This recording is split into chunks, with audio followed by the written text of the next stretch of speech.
മക്കളുടെ അനുസരണക്കേട് നഷ്ടപ്പെട്ട മുന്തിരിത്തോട്ടമാണ്. മദ്യപാനിയായ ഭർത്താവിന്റെ സുബോധമില്ലാത്ത അബദ്ധസഞ്ചാരത്തെ ഓർത്ത് ഭാരപ്പെടുന്ന ഒരു അമ്മയ്ക്ക് സന്തോഷകരമായൊരു കുടുംബജീവിതം, മദ്യപാനം തകർത്ത് കളയുന്ന ആ കുടുംബ സാഹചര്യം, അത് നഷ്ടപ്പെട്ട മുന്തിരിത്തോട്ടമാണ്, നഷ്ടപ്പെട്ടൊരു സൗഭാഗ്യമാണ്.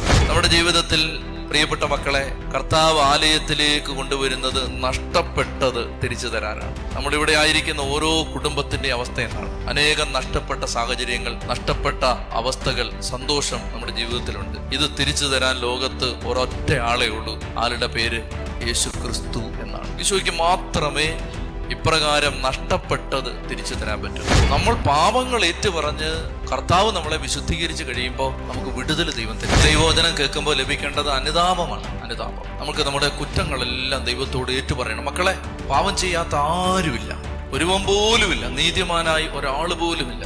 ഏത് വിശുദ്ധനും പാപത്തിന്റെ ഒരു ഭൂതകാലമുണ്ട്. ഏത് പാപിക്കും വിശുദ്ധനാവാനുള്ള ഒരു ഭാവി സാധ്യതയുണ്ട്. ആരും തന്നെ പൂർണ്ണരായിട്ട് ഈ ഭൂമിയിൽ പറക്കുന്നില്ല. ഈശോ ഒഴിച്ച് എല്ലാവർക്കും പാപത്തിന്റെ പോരായ്മകളുണ്ട്. പ്രിയപ്പെട്ട മക്കളെ, ദൈവം ആഗ്രഹിക്കുന്നത് സത്യസന്ധമായിട്ട്, കർത്താവേ, എൻ്റെ അവസ്ഥ ഇതാണ്, ഞാൻ തെറ്റ് ചെയ്തു പോയി, ഞാൻ തെറ്റിലേക്ക് വീണു പോവാണ്, എൻ്റെ പോരായ്മ ഇതാണ്. ഏറ്റവും കൂടുതൽ സൗഖ്യം നടക്കുന്നത് കുമ്പസാരത്തിന് ശേഷമാണ്. കുമ്പസാരത്തിന് ശേഷമാണ് സൗഖ്യത്തിന്റെ ഒരു അഭിഷേകം അങ്ങോട്ട് ശക്തമായിട്ട് വെളിപ്പെടുന്നത്. അതിന്റെ കാരണം ഇതാണ്. അതായത് പാപം കൊണ്ടുവന്ന ദുരിതങ്ങളുണ്ട്. 107 സങ്കീർത്തനത്തിൽ നമ്മളിത് വ്യക്തമായിട്ട് കാണുന്നുണ്ട്. പാപകരമായ മാർഗങ്ങൾ പിന്തുടർന്ന് ചിലർ രോഗികളായി തീർന്നു. തങ്ങളുടെ അകൃത്യങ്ങളാൽ അവർ ദുരിതത്തിലായി. 32 സങ്കീർത്തനം പറയുന്നത് അതാണ്. ഞാൻ പാപങ്ങൾ ഏറ്റുപറയാതിരുന്നപ്പോ ശരീരത്തിൽ അത് ദുരിതമായിട്ട് മാറുകയാണ്. എന്നാൽ പാപങ്ങൾ ഏറ്റുപറഞ്ഞു കഴിയുമ്പോൾ, പാപമോചനം കിട്ടിക്കഴിയുമ്പോൾ ശരീരത്തിൽ അത് സൗഖ്യമായിട്ട് മാറുക. പാപത്തിലാണ് നമ്മൾ നിൽക്കുന്നതെങ്കിൽ സാത്താന് നമ്മളെ അടിക്കാൻ എളുപ്പമുണ്ട്. എന്നാൽ വിശുദ്ധിയിലാണ്, എത്ര കൊടിയ പാപമുള്ള വ്യക്തിയാണെങ്കിലും ഏറ്റുപറഞ്ഞ് മോചനം പ്രാപിച്ചാണ് പോകുന്നതെങ്കിൽ, പ്രിയപ്പെട്ട മക്കളെ, നമുക്ക് സംരക്ഷണം കിട്ടാൻ ഇടയാവും. ഈ തിരുനാളിന് വേറെ നമ്മൾ ഒരു പടക്കം പൊട്ടിച്ചില്ലേലും, നാട് മുഴുവൻ മേളമൊന്നും കാണിച്ചില്ലേലും, നമ്മൾ നാട്ടുകാരെ കൊണ്ട് നല്ല പെരുന്നാളാന്ന് പറയിപ്പിച്ചൊന്നും ഇല്ലേലും ഒരു കാര്യമില്ല. അതുകൊണ്ട് നമ്മൾ പെരുന്നാൾ നടത്തുമ്പോൾ നരകത്തിൽ ഭയങ്കര കയ്യടിയും ബഹളമാണ്. കാരണം 10 പേരെ കൂടെ അവന് കിട്ടും. എന്നാൽ നിങ്ങൾ നല്ല കുമ്പസാരം നടക്കുമ്പോൾ നരകം ഞെട്ടാൻ തുടങ്ങും. ദൈവം നമ്മെ ഓരോരുത്തരെയും ദേവാലയത്തിലേക്ക് വിളിക്കുന്നത്, കർത്താവ് നമ്മളെ അനുഗ്രഹിക്കാനാണ് ദേവാലയത്തിലേക്ക് കർത്താവ് വിളിക്കുന്നത്. നമ്മളെല്ലാവരെയും ഈശോ വിളിക്കുന്നത് നമ്മളെ അനുഗ്രഹിക്കാനാണ്.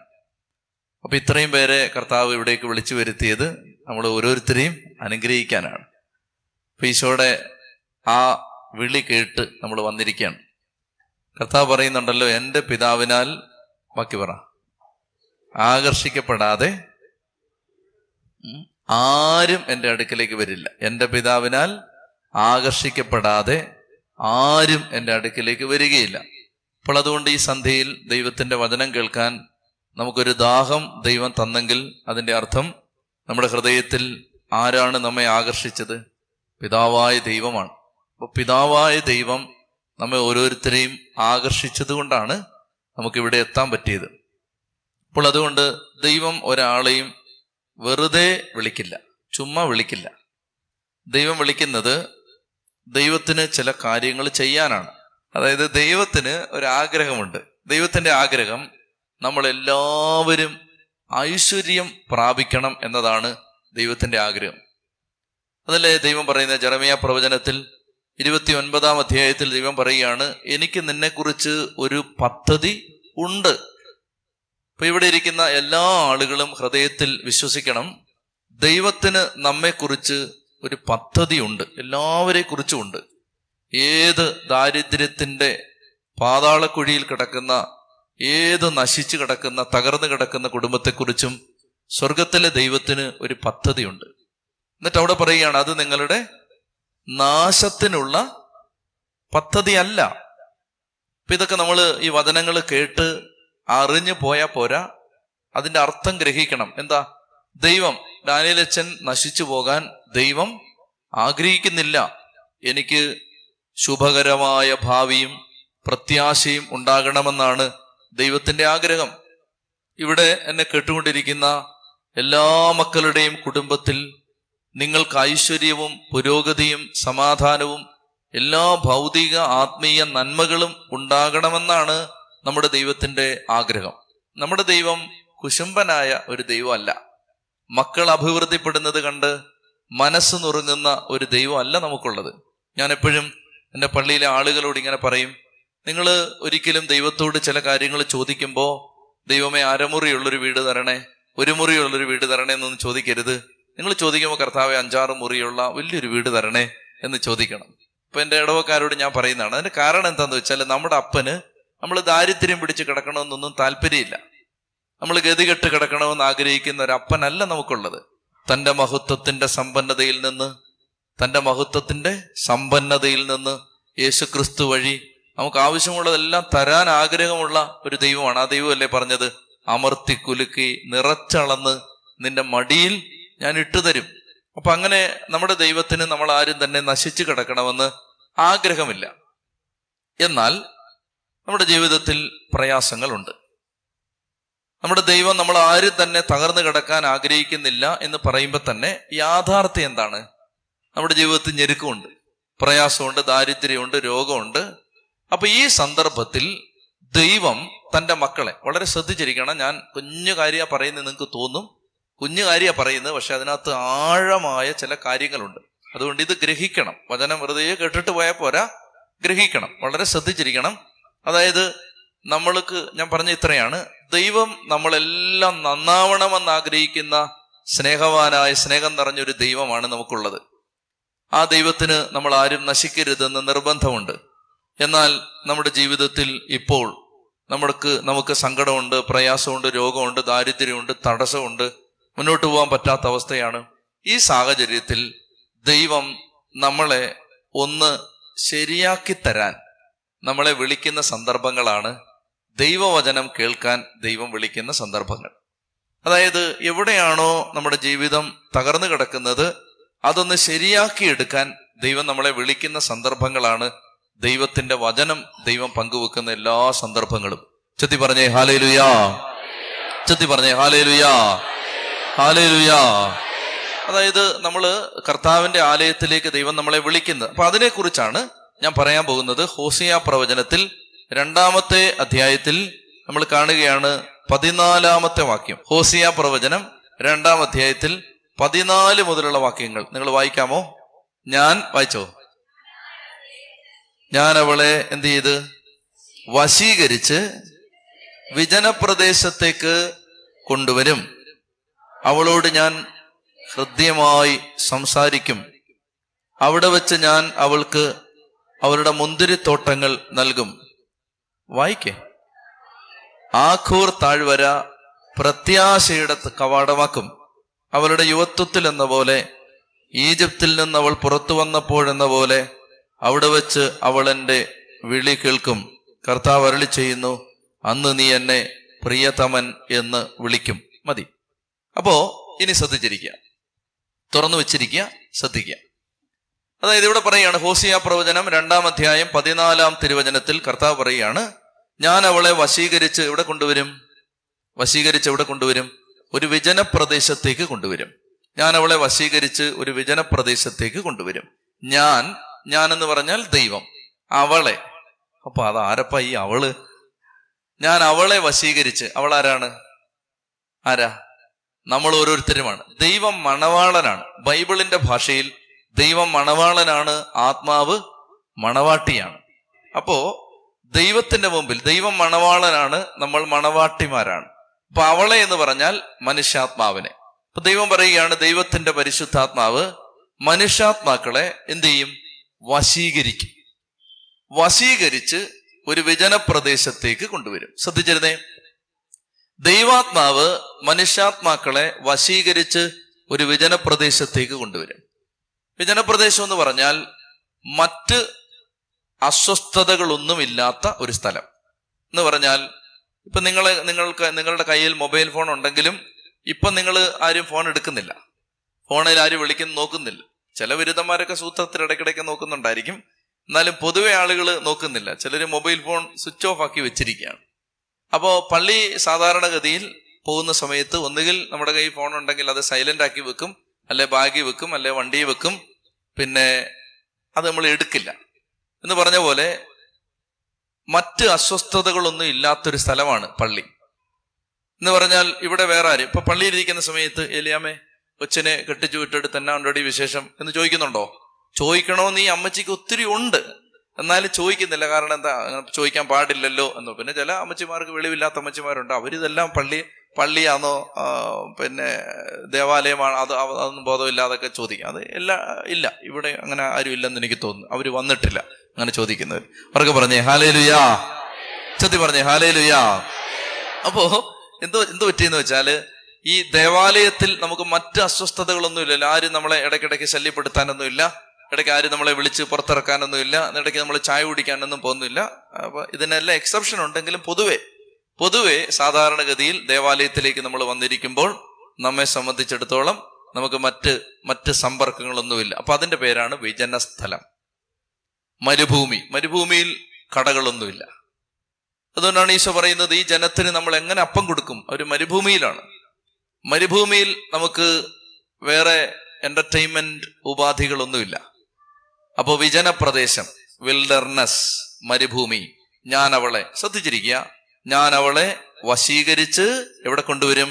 ഒരു വിജനപ്രദേശത്തേക്ക് കൊണ്ടുവരും. അപ്പൊ ദൈവം പറയുകയാണ്, ഞാൻ കുടുംബങ്ങളെ, വ്യക്തികളെ ആകർഷിച്ച് ദേവാലയത്തിലേക്ക് കൊണ്ടുവരും, വിജനപ്രദേശത്തേക്ക് കൊണ്ടുവരും. അങ്ങനെ ദൈവം കൊണ്ടുവരുന്നതിന്റെ ഉദ്ദേശമാണ് അടുത്ത വാചകത്തിൽ പറഞ്ഞിരിക്കുന്നത്, അവിടെ വെച്ച് ഞാൻ അവളോട് ഹൃദ്യമായി സംസാരിക്കും. അപ്പൊ ദേവാലയത്തിലേക്ക് ദൈവം നമ്മളെ ഓരോരുത്തരെയും വിളിച്ചു കൊണ്ടുവരുന്നത് എന്തിനാണ്? നമ്മളോട് സംസാരിക്കാനാണ്.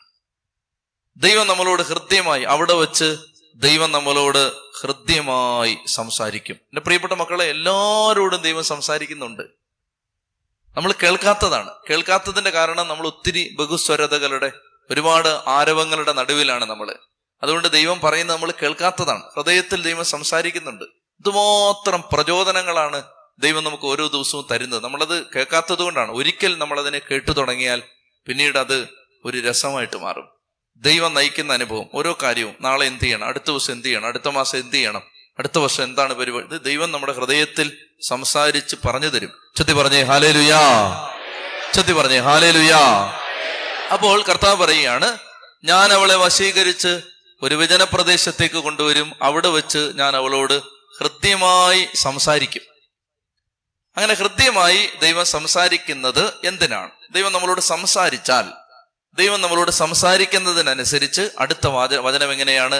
അങ്ങനെ അവൾക്ക് നഷ്ടപ്പെട്ട മുന്തിരിത്തോട്ടം ഞാൻ തിരിച്ചു കൊടുക്കും. കുടുംബജീവിതത്തിന്റെ സമാധാനം നഷ്ടപ്പെട്ട ഒരു കുടുംബത്തിന് നഷ്ടപ്പെട്ട സമാധാനം നഷ്ടപ്പെട്ട മുന്തിരിത്തോട്ടമാണ്. അനുസരണയില്ലാത്ത മക്കളെ ഓർത്ത് കരയുന്ന ഒരു അമ്മയ്ക്ക് മക്കളുടെ അനുസരണക്കേട് നഷ്ടപ്പെട്ട മുന്തിരിത്തോട്ടമാണ്.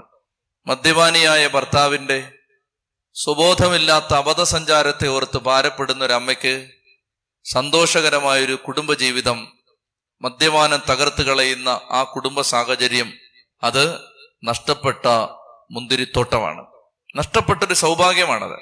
നമ്മുടെ ജീവിതത്തിൽ പ്രിയപ്പെട്ട മക്കളെ, കർത്താവ് ആലയത്തിലേക്ക് കൊണ്ടുവരുന്നത് നഷ്ടപ്പെട്ടത് തിരിച്ചു തരാനാണ്. കഴിഞ്ഞ ദിവസം എനിക്ക് വലിയ സന്തോഷമുണ്ടായി. ശനിയാഴ്ച പട്ടത്ത് ശുശ്രൂഷ നടക്കുമ്പോൾ ഒരമ്മയും അപ്പനും ഒരു കുഞ്ഞിനെ എടുത്തുകൊണ്ട് വന്നിട്ട് പറഞ്ഞു, അച്ചോ, ദൈവത്തിന് ഞങ്ങൾ നന്ദി പറയാൻ വന്നതാണ്. 20 വർഷമായിട്ട് കുഞ്ഞുങ്ങളില്ലായിരുന്നു. 20 വർഷമായിട്ട് കുഞ്ഞുങ്ങളില്ലായിരുന്നു. കുടുംബത്തിന് കർത്താവ് കുഞ്ഞിനെ കൊടുത്തിരിക്കുന്നു. ഒരു ദൈവത്തെ വിളിച്ചപ്പോ, പ്രാർത്ഥിച്ചപ്പോ അവർക്ക് നഷ്ടപ്പെട്ട സന്താന ഭാഗ്യം ദൈവം തിരിച്ചു കൊടുത്തു. എത്രയോ പേര് മദ്യപാനത്തിൽ നിന്ന് മാറുന്ന ആളുകള്, കുടുംബത്തിൽ സമാധാനം തിരിച്ചു കിട്ടുന്ന ആളുകൾ, എത്രയോ പേര്. ഞാൻ ഓർക്കുന്നുണ്ട്, ഒരു മനുഷ്യൻ ഒരു രാത്രി 2 മണിയായിട്ടുണ്ടാവും, പൂർണ്ണ ഗർഭിണിയായ ഒരു സ്ത്രീ, അവരുടെ ഒരു മകനുണ്ട്, ആ മകനെയും പിടിച്ച് അവരുടെ കസിൻ ഒരു കൊച്ചു പയ്യനെയും കൂട്ടി രാത്രി വന്ന് പള്ളിയുടെ വാതുക്ക മുട്ടി വിളിക്കുകയാണ്. രാത്രി. അപ്പൊ ഞാൻ ഇറങ്ങി വരുമ്പോ എന്നോട് പറയുകയാണ്, അച്ഛാ എങ്ങനെയും സഹായിക്കണം. അപ്പൊ ഇവള് പറയുന്നത്, അവളുടെ ഭർത്താവ് മദ്യപിച്ചു കഴിഞ്ഞാൽ ഇവൻ ഭ്രാന്തനായിട്ട് മാറും. അവൻ മദ്യപിച്ചു കഴിഞ്ഞാൽ ഭ്രാന്തനായിട്ട് മാറും. മദ്യപിച്ച് അവൻ പകല് മുഴുവൻ ബന്ധുക്കളുടെ വീടുകളിലെല്ലാം ചെന്ന് പ്രശ്നം ഉണ്ടാക്കി. വൈകുന്നേരമായപ്പോൾ ചില വീടുകളിൽ ചെന്നിട്ട് അവിടെ അടിച്ച് തകർക്കാൻ തുടങ്ങി. അവസാനം നാട്ടുകാർ ആരോ പിടിച്ച് പോലീസിനെ വിളിച്ച് പോലീസ് വന്ന് കൊണ്ടുപോയി. പോലീസ് സ്റ്റേഷനിൽ അവിടെ ആ സെല്ലിനകത്ത് കിടന്ന് തലയിടിച്ച് മുറുക്കിയാണ്. എന്നിട്ട് ഇവൻ അസാധാരണമായ ആരോഗ്യമുള്ള, എന്നെക്കാളും നീളവും വണ്ണമുള്ള ആളാണ്. അവനിങ്ങനെ ഈ കമ്പിയഴി വലിച്ച് വളയ്ക്കാൻ നോക്കുകയാണ്. ബോധമില്ലാതെ ഇതെല്ലാം ചെയ്തുകൊണ്ടിരിക്കുക. ആ പൂർണ്ണ ഗർഭിണിയായ ആ ഭാര്യ അവള് വന്നിട്ട് കരഞ്ഞുകൊണ്ട്, അച്ഛാ എന്തെങ്കിലും ഒന്ന് ചെയ്യാൻ പറ്റുമോ? ഇപ്പൊ ഞാൻ ആലോചിക്കുക, എന്ത് ചെയ്യാൻ പറ്റും? ഈ പാതിരാത്രിയിൽ ബോധമില്ലാതെ, അതും പോലീസുകാരുടെ കസ്റ്റഡിയിൽ കിടക്കുന്ന ഒരാളെ എന്ത് ചെയ്യാൻ പറ്റും? ഞാൻ അവളുടെ അടുത്ത് പറഞ്ഞു, നീ ആ പള്ളിയിൽ നിത്യാരാധന നടക്കുന്ന പള്ളിയാണത്, അല്ലെ വിശുദ്ധ കുർബാന എപ്പോഴും എഴുന്നള്ളിച്ചു വെച്ചിരിക്കുന്ന പള്ളിയാണ്. നീ ആ പള്ളിയിൽ ഒന്ന് നിന്നിട്ട് കർത്താവിനോട് നീ പറ, കർത്താവേ എന്നെ ഒന്ന് സഹായിക്കണം. അപ്പൊ ദൈവം എന്തെങ്കിലും ഒരു വഴി നമുക്ക് കാണിച്ചു തരും. അവള് ആർത്തലച്ച് ഹൃദയം തകർന്ന് കർത്താവിന്റെ സന്നിധിയിൽ കരഞ്ഞ് കർത്താവിനോട് ഇത് പറയുന്നത് ഞാൻ കണ്ടു. ഇപ്പൊ എന്റെ മനസ്സിൽ ഇങ്ങനെ ഒരു ആശയം തോന്നി, ഈ രാത്രി തന്നെ ഇവനെ കൊണ്ടുപോയി എവിടെങ്കിലും ഒരു മദ്യപാനത്തിൽ നിന്ന് മോചിപ്പിക്കുന്ന സ്ഥലത്ത് ഈ രാത്രിയിൽ അവനെ കൊണ്ടുപോയാലോ? എനിക്ക് പെട്ടെന്ന് തോന്നുകയാണ്. കാരണം പകല് കൊണ്ടുപോകാന്നല്ലേ നമുക്ക് തോന്നൂ. നമ്മളെ സുബോധമുള്ള ആളുകൾ, ബോധമുള്ളവർ അങ്ങനെയല്ലേ ചിന്തിക്കൂ. പാതിരാത്രിയിൽ ഏത് ഡി അഡിക്ഷൻ സെന്റർ രാത്രി നമുക്ക് വേണ്ടി തുറന്നു തരും? പക്ഷെ അതാണ് ദൈവം സംസാരിക്കുന്നത്. ദൈവം സംസാരിക്കുന്നത് അങ്ങനെയാണ്. അപ്പൊ ആ സ്ത്രീ ഹൃദയം തകർന്ന് കർത്താവിന്റെ മുമ്പിൽ പ്രാർത്ഥിക്കുമ്പോൾ ദൈവം സംസാരിക്കുകയാണ്, ഇവനെ എവിടെങ്കിലും കൊണ്ടുപോകാം. എവിടെയെന്ന് എനിക്കൊരു ഒരാശയില്ല, ആരും എന്നെ സഹായിക്കാനുമില്ല. എവിടെ? ഞാൻ അവരോട് പറഞ്ഞു, ഈ കൊച്ചു കുഞ്ഞുണ്ട്, ഈ കസിൻ പയ്യനുണ്ട്, ഇവളുമുണ്ട്. ഞാൻ പറഞ്ഞു, നീ അതിന് വണ്ടിയെ കയറാൻ പറഞ്ഞു. വണ്ടിയെ കയറ്റി പോലീസ് സ്റ്റേഷനിൽ ചെന്നപ്പോ പോലീസുകാരോട് ഞാൻ പറഞ്ഞു, ഞാൻ ഇങ്ങനെ ഇവനെ കൊണ്ടുപോയിക്കോട്ടെ. അപ്പൊ അവര് പറഞ്ഞു, അച്ഛാ അവൻ അക്രമിയാണ്, അവൻ എന്തെങ്കിലുമൊക്കെ കാണിക്കും. ഞാൻ പറഞ്ഞു, നമുക്ക് നോക്കാം. ചെന്നിട്ട് ഞാൻ അവന്റെ ആ സെല്ലിന്റെ മുമ്പിൽ ചെന്ന് നിൽക്കുമ്പോൾ അവന് ഒരു വയലൻസും ഇല്ലാതെ എന്നെ ഇങ്ങനെ തല ഉയർത്തി നോക്കിയിട്ട്, അച്ഛാ ഈശോ മിശിഹായ്ക്ക് സ്തുതിയായിരിക്കട്ടെ എന്ന് പറഞ്ഞു. ഞാൻ പറഞ്ഞു, മോനെ സ്തുതിയായിരിക്കട്ടാ. ഞാൻ പറഞ്ഞു, എടാ പേര് വിളിച്ചിട്ട് പറഞ്ഞു, നീ വരുമോ? നീ വരുന്നോ എൻ്റെ കൂടെ? അപ്പൊ പറഞ്ഞു, അച്ഛൻ വിളിച്ചാൽ ഞാൻ എവിടെയും വരുമെന്ന് പറഞ്ഞു. പോലീസുകാർ സെല്ല് തുറന്നു തന്നു. ഇവന് എൻ്റെ കൂടെ വന്നു. എനിക്കൊരു എത്തും പിടിയില്ല എവിടെ പോകണമെന്ന്. എങ്കിലും ദൈവത്തിന്റെ ആത്മാവ് തന്ന പ്രചോദനം അനുസരിച്ച് കറ്റാനത്ത് ഒരു ഡി അഡിക്ഷൻ സെന്റർ ഉണ്ട്. രാത്രിയിൽ വണ്ടി ഓടിച്ചു പോവാണ്. അവിടെ ചെല്ലുമ്പോൾ ഏതാണ്ട് ഒരു 3 മണിയായിട്ടുണ്ടാവും. ഒറ്റ മനുഷ്യർ എവിടെങ്ങും ഇല്ല. സെക്യൂരിറ്റിയെ തല്ലി എഴുന്നേപ്പിച്ച്. അപ്പൊ അയാൾ പറഞ്ഞു, രാവിലെ വാച്ചോ? ഞാൻ പറഞ്ഞു, രാവിലെ വരാൻ പറ്റില്ല, ഇപ്പോഴത്തെ അവസ്ഥ വളരെ മോശമാണ്, ഇപ്പോഴാണേ വരാൻ പറ്റും. അങ്ങനെ ഏതായാലും ഞാൻ ഡീറ്റെയിൽസ് പറയുന്നില്ല. കർത്താവ് ആ വാതിലുകൾ തുറന്നു തന്നു. ആ രാത്രി ദൈവം അവനെ മാറ്റിമറിച്ചു. ആ രാത്രി ആ പാവപ്പെട്ട പെൺകുട്ടിക്ക് നഷ്ടപ്പെട്ട മുന്തിരിത്തോട്ടം ദൈവം തിരിച്ചു കൊടുത്തു. എന്റെ പ്രിയപ്പെട്ട സഹോദരങ്ങളെ, ഇന്ന് അവൻ വരുമ്പോ അവൻ വളരെ സ്നേഹത്തോടെ നിൽക്കും. ഞാൻ പറയടാ, ആ രാത്രി നീ ഓർക്കുന്നുണ്ടോ എന്ന് പറയുമ്പോൾ അവൻ ഇങ്ങനെ കുനിഞ്ഞ് ചിരിച്ചുകൊണ്ട് നിൽക്കും. പ്രിയപ്പെട്ട സഹോദരങ്ങളെ, മദ്യപാനം ദൈവം പരിപൂർണമായി എടുത്തു മാറ്റി. അവൻ ദേവാലയത്തിൽ പ്രാർത്ഥിക്കാൻ പോകാൻ തുടങ്ങി. എല്ലാ ദിവസവും വിശുദ്ധ കുർബാനയ്ക്ക് പോകാൻ തുടങ്ങി. അനുഗ്രഹമുള്ള കുഞ്ഞുങ്ങളെ അവൻ വളർത്തിക്കൊണ്ടിരിക്കുന്നു. നല്ല രീതിയിൽ വരുന്ന 4-5 വർഷമായി നല്ല രീതിയിൽ അവൻ മുന്നോട്ട് പോകുന്നു. ഞാൻ പറയുന്നത് മനസ്സിലാവുന്നുണ്ടോ? ഇതാണ് നഷ്ടപ്പെട്ട മുന്തിരിത്തോട്ടം ദൈവം തിരിച്ചു തരുന്നു. ഉച്ചത്തി പറഞ്ഞേ ഹല്ലേലൂയാ, ഉച്ചത്തി പറഞ്ഞേ ഹല്ലേലൂയാ. പ്രിയപ്പെട്ട മക്കളെ, ദൈവത്തിന് മാത്രമേ നഷ്ടപ്പെട്ടത് തിരിച്ചു തരാൻ പറ്റൂ. ലോകത്തിന് നിങ്ങൾക്ക് നഷ്ടപ്പെട്ടത് തിരിച്ചു തരാൻ പറ്റില്ല. ജോയേൽ പ്രവചനം 2-ാം അധ്യായത്തിൽ 25-ാമത്തെ വാക്യത്തിൽ നമ്മളിങ്ങനെ വായിക്കും, വിട്ടിലും വെട്ടുക്കിളിയും പച്ചക്കുതിരയും കമ്പിളിപ്പുഴുവും തിന്ന് നശിപ്പിച്ച നിന്റെ സംവത്സരത്തിലെ വിളവുകൾ ഞാൻ നിനക്ക് തിരിച്ചു തരും. അതായത് നമുക്ക് നഷ്ടപ്പെട്ടത് ദൈവം നമുക്ക് തിരിച്ചു തരും.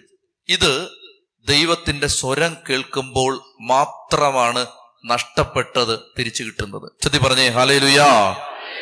ദൈവത്തിന്റെ സ്വരം കേട്ടാലേ. അപ്പൊ എന്തിനാ നമ്മൾ ഈ കൺവെൻഷന് വരേണ്ടത്? എന്തിനാ വചനം കേൾക്കാൻ വരേണ്ടതെന്ന് ചോദിച്ചാൽ, ദൈവത്തിന്റെ സ്വരം കേട്ടാലേ നമുക്ക് നഷ്ടപ്പെട്ടത് തിരിച്ചു കിട്ടുകയുള്ളൂ. കർത്താവിന്റെ സ്വരം കേട്ടാൽ മാത്രമേ നഷ്ടപ്പെട്ടത് തിരിച്ചു കിട്ടുകയുള്ളൂ.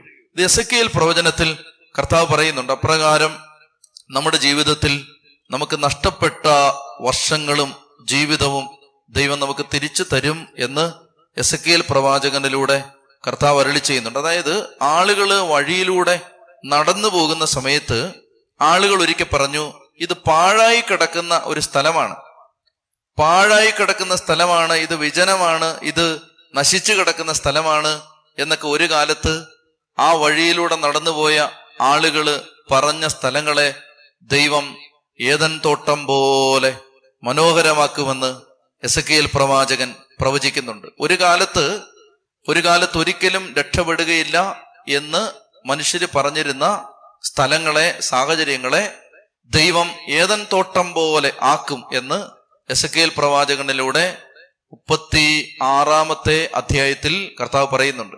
36 അധ്യായത്തിൽ, അതായത് ദൈവം ഒരു കാലത്ത് നശിച്ചു കിടന്ന സ്ഥലങ്ങളെ ദൈവം പുനരുദ്ധരിക്കും. എന്നിട്ട് നശിപ്പിക്കപ്പെട്ട സ്ഥലങ്ങൾ പുനരുദ്ധരിക്കപ്പെടും. ഈ അതായത് വായിക്കേണ്ടത് എസെക്കിയേൽ പ്രവചനം 36 അധ്യായത്തിൽ, എസെക്കിയേൽ 36 അധ്യായത്തിൽ 33 മുതലുള്ള വാക്യങ്ങൾ എടുക്ക്. എസെക്കിയേൽ പുറകോട്ട് മറിച്ചാൽ മതി. ദൈവമായ കർത്താവ് അരുളി ചെയ്യുന്നു, ദുഷ്കൃത്യങ്ങളിൽ നിന്ന് നിങ്ങളെ ഞാൻ ശുദ്ധീകരിക്കുന്ന നാളിൽ നഗരങ്ങളിൽ ജനം വസിക്കുന്നതിനും നശിപ്പിക്കപ്പെട്ട സ്ഥലങ്ങൾ പുനരുദ്ധരിക്കപ്പെടുന്നതിനും ഞാൻ ഇടയാക്കും. വഴിപോക്കരുടെ ദൃഷ്ടിയിൽ ശൂന്യമായി കിടന്നിരുന്ന വിജനപ്രദേശത്ത് കൃഷി ഇറക്കും. അപ്പോൾ അവർ പറയും, ശൂന്യമായി കിടന്ന ഈ സ്ഥലമെല്ലാം എന്തുപോലെയായി? ഏദൻ തോട്ടം പോലെ ആയിരിക്കുന്നു. ശൂന്യവും വിജനവും നശിപ്പിക്കപ്പെട്ടതുമായ നഗരങ്ങൾ ഇപ്പോൾ സുശക്തമായിരിക്കുന്നു, ആളുകൾ അവിടെ വസിക്കുന്നു. നശിപ്പിക്കപ്പെട്ട സ്ഥലങ്ങൾ പുനരുദ്ധരിച്ചതും ശൂന്യമായി കിടന്നിടത്തെല്ലാം വീണ്ടും കൃഷി ഇറക്കിയതും കർത്താവായ ഞാനാണെന്ന് നിങ്ങളുടെ ചുറ്റും അവശേഷിക്കുന്ന ജനതകൾ അന്ന് അറിയും. ശ്രദ്ധിക്കുന്നുണ്ടോ?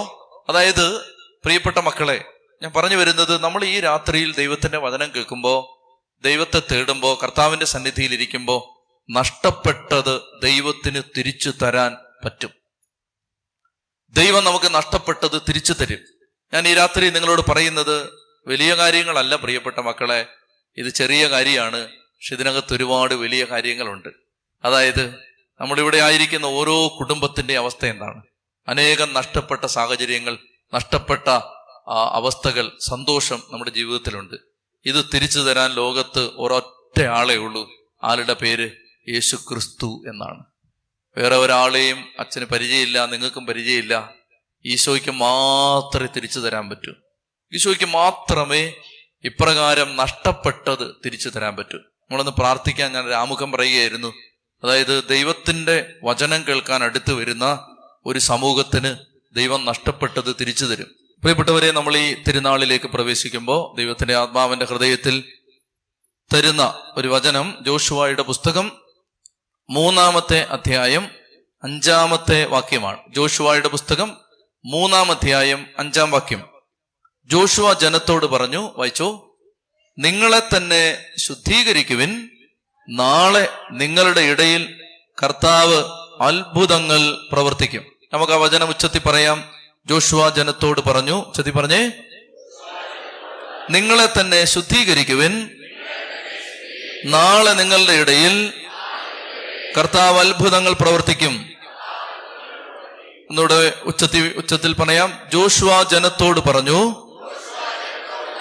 നിങ്ങളെ തന്നെ ശുദ്ധീകരിക്കുവിൻ, നാളെ നിങ്ങളുടെ ഇടയിൽ കർത്താവ് അത്ഭുതങ്ങൾ പ്രവർത്തിക്കും. ഈ തിരുനാളിലേക്ക് നമ്മൾ പ്രവേശിക്കുമ്പോൾ കർത്താവ് നമ്മോട് പറയാൻ ആഗ്രഹിക്കുന്ന ഒന്നാമത്തെ കാര്യം അതാണ്. അതായത് ദൈവം നമ്മുടെ ഇടയിൽ അത്ഭുതങ്ങൾ പ്രവർത്തിക്കുന്നതിന് ഒരു തടസ്സം നമ്മുടെ അശുദ്ധിയാണ്. ദൈവം നമ്മളിലൂടെ അത്ഭുതങ്ങൾ പ്രവർത്തിക്കുന്നതിനുള്ള ഒരു തടസ്സം അശുദ്ധിയാണ്. അതുകൊണ്ടാണ് ഇത് തന്നെ നമ്മൾ മറ്റൊരിടത്ത് കാണുന്നുണ്ട്. യെശയ്യാ പ്രവചനം 59 അധ്യായത്തിന്റെ 1 വാക്യം. രക്ഷിക്കാൻ കഴിയാത്ത വിധം എന്റെ കരങ്ങൾ കുറുകിപ്പോയിട്ടില്ല, കേൾക്കാനാവാത്തതുപോലെ എന്റെ കാതുകൾക്ക് മാന്ദ്യം സംഭവിച്ചിട്ടില്ല. എന്നാൽ നിന്റെ അകൃത്യങ്ങൾ എന്നെയും നിന്നെയും തമ്മിൽ അകറ്റി നിർത്തുന്നു. നീ പ്രാർത്ഥിക്കുമ്പോൾ ഞാൻ മുഖം മറയ്ക്കും. പ്രിയപ്പെട്ട മക്കളെ, ഒരു ഇടവക 1 വർഷം ദൈവത്തെ ആരാധിച്ചും ദൈവവചനം കേട്ടും ദൈവിക കാര്യങ്ങളിൽ ഏർപ്പെട്ടും ജീവിച്ചിട്ട് അതിന്റെ തിരുനാള് നടത്തുന്നത് ആ ഇടവക തിരിഞ്ഞു നോക്കുകയാണ്. ആ ഇടവകയിലെ മക്കൾ ഒരു വർഷത്തെ തങ്ങളുടെ ജീവിതത്തെ തിരിഞ്ഞു നോക്കി കണ്ടെത്തുകയാണ്, കാണാൻ ശ്രമിക്കുകയാണ്. അപ്പൊ അതുകൊണ്ട് നമ്മുടെ ജീവിതത്തിൽ പ്രധാനമായും ഇന്ന് ദൈവത്തിന്റെ ആത്മാവ് പറയാൻ ആഗ്രഹിക്കുന്നത്, നമ്മൾ നമ്മളെ തന്നെ ശുദ്ധീകരിക്കാൻ തയ്യാറായാൽ വിശ്വസിക്കാൻ പറ്റാത്ത അത്ഭുതങ്ങൾ നമ്മുടെ ജീവിതത്തിൽ ദൈവം പ്രവർത്തിക്കുന്നത് നമുക്ക് കാണാൻ പറ്റും. ചില അശുദ്ധി നമ്മുടെ ജീവിതത്തിൽ നിലനിൽക്കുന്നത് കൊണ്ടാണ് നമ്മുടെ ജീവിതത്തിൽ ദൈവത്തിന് കാര്യമായി ഒന്നും ചെയ്യാൻ പറ്റാത്തത്. ഞാൻ ആദ്യം, നിങ്ങൾ വായിക്കണ്ട, നമ്മൾ ആദ്യം വായിച്ച വചനത്തിലേക്ക് തിരിച്ചു പോവാണ്. ഹോസിയ പ്രവചനം 2-ാം അധ്യായം 14-ാം വാക്യത്തിൽ അവൾക്ക് നഷ്ടപ്പെട്ട മുന്തിരിത്തോട്ടങ്ങൾ ഞാൻ തിരിച്ചു നൽകും എന്ന് ദൈവം പറഞ്ഞിട്ട് അടുത്ത വചനം എങ്ങനെയാണ്? ആഖോർ താഴ്വര പ്രത്യാശയുടെ താഴ്വരയാകും. ആഖോർ താഴ്വര പ്രത്യാശയുടെ താഴ്വരയാകും എന്ന് പറഞ്ഞാൽ എന്താണ് ആഖോർ താഴ്വര? ആഖോർ താഴ്വര നമ്മൾ കാണുന്നത് ജോഷുവയുടെ പുസ്തകം 6-7 അധ്യായങ്ങളിലാണ്. ജോഷുവയുടെ പുസ്തകം 6-7 അധ്യായങ്ങളിലാണ് ഈ ആഖോർ താഴ്വരയെ കുറിച്ച് നമ്മൾ കാണുന്നത്. അതെന്താണെന്ന് നിങ്ങളത് വായിക്കേണ്ട, ശ്രദ്ധിച്ചിരുന്നാൽ മതി, പെട്ടെന്ന് ഞാൻ പറഞ്ഞു പോവാണ്. അതായത് ഇസ്രായേൽ ജനം ഈജിപ്തിൽ നിന്ന് യാത്ര പുറപ്പെട്ട് കാനാനിലേക്ക് യാത്ര പോകുന്ന ആ വഴി യാത്ര മധ്യേ ഇസ്രായേൽക്കാർക്ക് തോൽപ്പിക്കാനുണ്ടായിരുന്ന ഒരു മഹാനഗരമായിരുന്നു ജെറീക്കോ പട്ടണം. ജെറീക്കോ പട്ടണം തലയുയർത്തി നിന്നപ്പോ ആ പട്ടണത്തിന്റെ ചുറ്റുമുള്ള കോട്ട അപ്രതിരോധ്യമായി, പ്രതിരോധിക്കാനാവാത്ത വിധത്തിൽ, കീഴടക്കാനാവാത്ത വിധത്തിൽ തലയെടുപ്പോടെ ഉയർന്നു നിന്ന ആ മഹാശക്തമായ കോട്ട, ആ ചുറ്റപ്പെട്ട ജെറീക്കോ പട്ടണത്തെ കീഴ്പ്പെടുത്താൻ പറ്റില്ലെന്നാണ് ജോഷുവയുടെ നേതൃത്വത്തിൽ ഇസ്രായേൽ സൈന്യം വിചാരിച്ചത്. എന്നാൽ ദൈവം പറഞ്ഞു, ആ കോട്ട നിങ്ങൾ നോക്കി നിൽക്കേ, നിങ്ങളുടെ കൺമുമ്പിൽ ഇടിഞ്ഞ് തകർന്ന് തരിപ്പണമായി താഴെ വീഴുന്നത് ഞാൻ നിങ്ങൾക്ക് കാണിച്ചു തരാം. ദൈവം പറഞ്ഞു, നിങ്ങൾ ഇങ്ങനെ ചെയ്യുക, നിങ്ങൾ 7 ദിവസം, 6 ദിവസങ്ങളിൽ ഓരോ പ്രാവശ്യവും, 7-ാം ദിവസം 7 പ്രാവശ്യവും, അങ്ങനെ 7ഉം 6ഉം 13 തവണ കോട്ടയ്ക്ക് ചുറ്റും ദൈവത്തെ ആരാധിച്ചുകൊണ്ട് വലം വെച്ചിട്ട് 13ാമത്തെ തവണ വലം വെക്കുമ്പോ നിങ്ങൾ ഉച്ചത്തിൽ ദൈവത്തെ സ്തുതിച്ചുകൊണ്ട് നിങ്ങളുടെ ശബ്ദം ഉയർത്തുമ്പോ നിങ്ങളുടെ കൺമുമ്പിൽ ഈ കോട്ട ഇടിഞ്ഞ് താഴെ വീഴും. പ്രിയപ്പെട്ട മക്കളെ, അങ്ങനെ ദൈവം പറഞ്ഞ പ്രകാരം ജെറീക്കോ കോട്ടയെ കീഴടക്കാനായി ഈ ജനം കോട്ടയ്ക്ക് ചുറ്റും 6 ദിവസം ഓരോ പ്രാവശ്യം, 7-ാം ദിവസം 7 പ്രാവശ്യം, അങ്ങനെ 7ാമത്തെ തവണ കാഹളം മുഴക്കി ജനം ദൈവത്തെ ഉച്ചത്തിൽ ആരാധിക്കുന്ന സമയത്ത് ജനത്തിന്റെ കൺമുമ്പിൽ ഈ കോട്ട ഇടിഞ്ഞ് തകർന്ന് താഴെ വീണു. പ്രിയപ്പെട്ട മക്കളെ, അപ്പോൾ ജോഷുവയ്ക്കും ജനത്തിനും ആത്മവിശ്വാസം കൂടി. ഇനി വീണ്ടും ഇവരുടെ യാത്ര തുടരുകയാണ്. യാത്ര തുടരുമ്പോൾ തൊട്ടടുത്ത് ഇവർക്ക് കീഴടക്കാനുള്ള പട്ടണം, ആ പട്ടണത്തിന്റെ പേരാണ് ആയി പട്ടണം. എന്താണ് പട്ടണത്തിന്റെ പേര്? ഹായ് പട്ടണമല്ല, ആയി പട്ടണം. ആയി പട്ടണം കീഴടക്കാൻ വേണ്ടി പോവാണ്. പോകുമ്പോ ചില ആളുകൾ പറഞ്ഞു, ഈ പട്ടണം ജെറീക്കോ കോട്ട കീഴടക്കിയ നമുക്ക് ആയി പട്ടണം എന്ന് പറഞ്ഞാൽ ഒരു ഉറുമ്പ് പോലെ ഉള്ളൂ, അതുകൊണ്ട് എല്ലാ ആളുകളും പോകേണ്ട ആവശ്യമില്ല, വളരെ കുറച്ചു പേര് മാത്രം ഈ പട്ടണത്തെ തോൽപ്പിക്കാൻ പോയാൽ മതി എന്ന് ചില ആളുകള് ദുരുപദേശം കൊടുത്തതിന്റെ പ്രകാരം ജോഷുവയുടെ നേതൃത്വത്തിൽ സംഖ്യാബലം വളരെ കുറച്ച് ആളുകൾ മാത്രം ആയി പട്ടണത്തെ തോൽപ്പിക്കാൻ പോവുകയും ആയി പട്ടണ നിവാസികൾ ഇസ്രായേൽക്കാരെ കൂട്ടത്തോടെ തുരത്തി ഓടിക്കുകയും ഏതാണ്ട് 30-ലധികം ആളുകൾ മരിക്കുകയും ഒക്കെ ചെയ്യുന്ന ഒരു സംഭവം നമ്മളവിടെ വായിക്കുകയാണ്. അങ്ങനെ ആയി പട്ടണത്തിന്റെ, ജെറീക്കോ കീഴടക്കിയ ആത്മവിശ്വാസത്തിൽ ആയി പട്ടണത്തെ കീഴടക്കാൻ പുറപ്പെട്ട ജോഷുവയും കൂട്ടാളികളും പരാജയപ്പെട്ട് പിന്തിരിഞ്ഞോടി വന്ന് ആ പ്രഭാതത്തിൽ ജോഷുവ വാഗ്ദാന പേടകത്തിന്റെ മുമ്പാകെ സമാഗമ കൂടാരത്തിൽ സാഷ്ടാംഗം വീണുകിടന്ന് സായാഹ്നം വരെ ദൈവസന്നിധിയിൽ കിടന്ന് കരയുകയാണ്. ജോഷുവയുടെ ഹൃദയത്തിൽ ഇപ്രകാരം ഒരു വേദനയുണ്ട്, ദൈവമേ, എന്തുകൊണ്ടാണ് ഞങ്ങൾ ഈ യുദ്ധത്തിൽ പരാജയപ്പെട്ടത്? എന്താണ് ഇസ്രായേൽ ജനം, നിന്റെ സ്വന്തം ജനം, നീ പറഞ്ഞ വാക്ക് കേട്ട് ഈജിപ്തിന്റെ അടിമത്തത്തിന്റെ നീരാളിപ്പിടുത്തവും ചെങ്ങലപ്പൂട്ടുകളും പൊട്ടിച്ചെറിഞ്ഞ് മരുഭൂമിയുടെ ഉഷ്ണച്ചൂടിലൂടെ ചെങ്കടല് 2ആയി വെട്ടിമുറിച്ച് അക്കരെ കടത്തി കാനാന്റെ പടിവാതുക്കൽ എത്തിച്ചിട്ട് ഈ ജെറീക്കോയും ആയും കീഴടക്കിയാൽ കാനാനിലേക്ക് കാലുകുത്താൻ തുടങ്ങുന്ന ഒരു നേരത്ത്, ദൈവമേ, അത്ഭുതങ്ങളും അടയാളങ്ങളും പ്രവർത്തിച്ച് നീ വഴി നടത്തിയ ഒരു മഹാജനതയുടെ വഴിത്താരയിൽ എന്തുകൊണ്ടാണ് ഇപ്രകാരം ഒരു പരാജയം വന്നതിന്റെ കാരണം അന്വേഷിച്ച് ജോഷുവ സായാഹ്നം വരെ സാഷ്ടാംഗം വീണ് കിടന്ന് കരയുന്ന നേരത്ത് ദൈവം ജോഷുവയോട് പറയുകയാണ്, നീ എന്തിനാണ് വെറുതെ ഇവിടെ കിടന്ന് കരയുന്നത്? എഴുന്നേറ്റ് പോവുക. ജോഷുവ പറഞ്ഞു, ദൈവമേ, ഞങ്ങൾ എന്താണ് പരാജയപ്പെട്ടത്? ദൈവം പറയുകയാണ്, നീ എത്ര ദിവസം ഇവിടെ കിടന്ന് കരഞ്ഞാലും പരാജയപ്പെട്ടത്, ആ പരാജയത്തിന്റെ കാരണം കണ്ടുപിടിക്കണമെങ്കിൽ ഇവിടെ കിടന്ന് കരഞ്ഞാ പോരാ, നേരെ പാളയത്തിലേക്ക് മടങ്ങിച്ചെല്ലുക. അവിടെ ദൈവം ജെറീക്കോ പട്ടണത്തെ കീഴടക്കുന്ന സമയത്ത് ഒരു കൽപ്പന കൊടുത്തിരുന്നു, ജെറീക്കോ പട്ടണത്തിൽ നിന്ന് ഒന്നും എടുക്കാൻ പാടില്ല.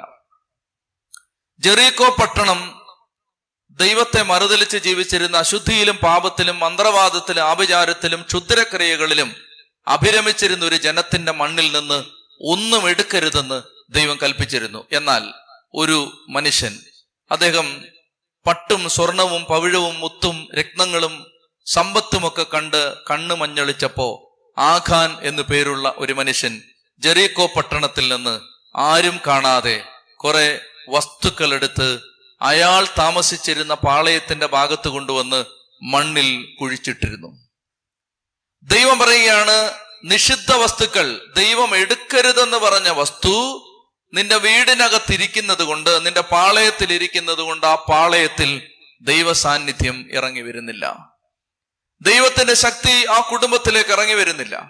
ദൈവത്തിന്റെ ശക്തി ആ ജനതയ്ക്ക് വേണ്ടി പ്രവർത്തിക്കുന്നില്ല. അതുകൊണ്ട് നിഷിദ്ധ വസ്തു എടുത്തു മാറ്റി, അത് എടുത്ത് പാപം ചെയ്തവനെ കൂട്ടത്തിൽ നിന്ന് മാറ്റിയാൽ നിങ്ങൾ ആ ഈ പട്ടണത്തെ തോൽപ്പിക്കും.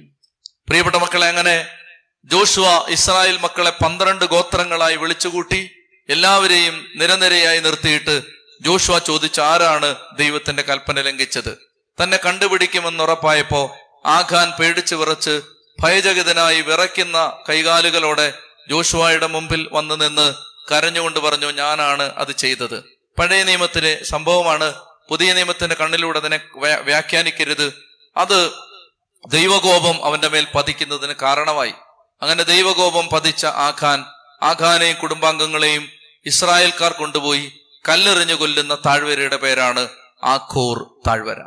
ശ്രദ്ധിച്ചിരിക്കുക, ആഖോർ താഴ്വര ഒരു മനുഷ്യൻ ദൈവകൽപ്പന ലംഘിച്ചതിന്റെ ഫലമായി ശിക്ഷ ഏറ്റുവാങ്ങിയ താഴ്വരയാണ്. എനിക്ക് പറയാനുള്ളത്, ഈ രാത്രിയിൽ നമ്മുടെ പലരുടെയും ജീവിതം ആഖോർ താഴ്വരയാണ്. ദൈവം നമ്മളോട് ചെയ്യരുതെന്ന് പറഞ്ഞ കാര്യങ്ങൾ, അവിവേകത്തിന്റെയും അശ്രദ്ധയുടെയും അഹന്തയുടെയും ഇടറുന്ന വഴിത്താരകളിൽ ദൈവകൽപ്പന ലംഘിച്ച് പാപശാപ ബന്ധനങ്ങൾക്കിരയായി മാറി പരാജയത്തിന്റെ കണ്ണീര് കുടിക്കുന്ന ഓരോ കുടുംബവും ആഖോർ താഴ്വരയാണ്.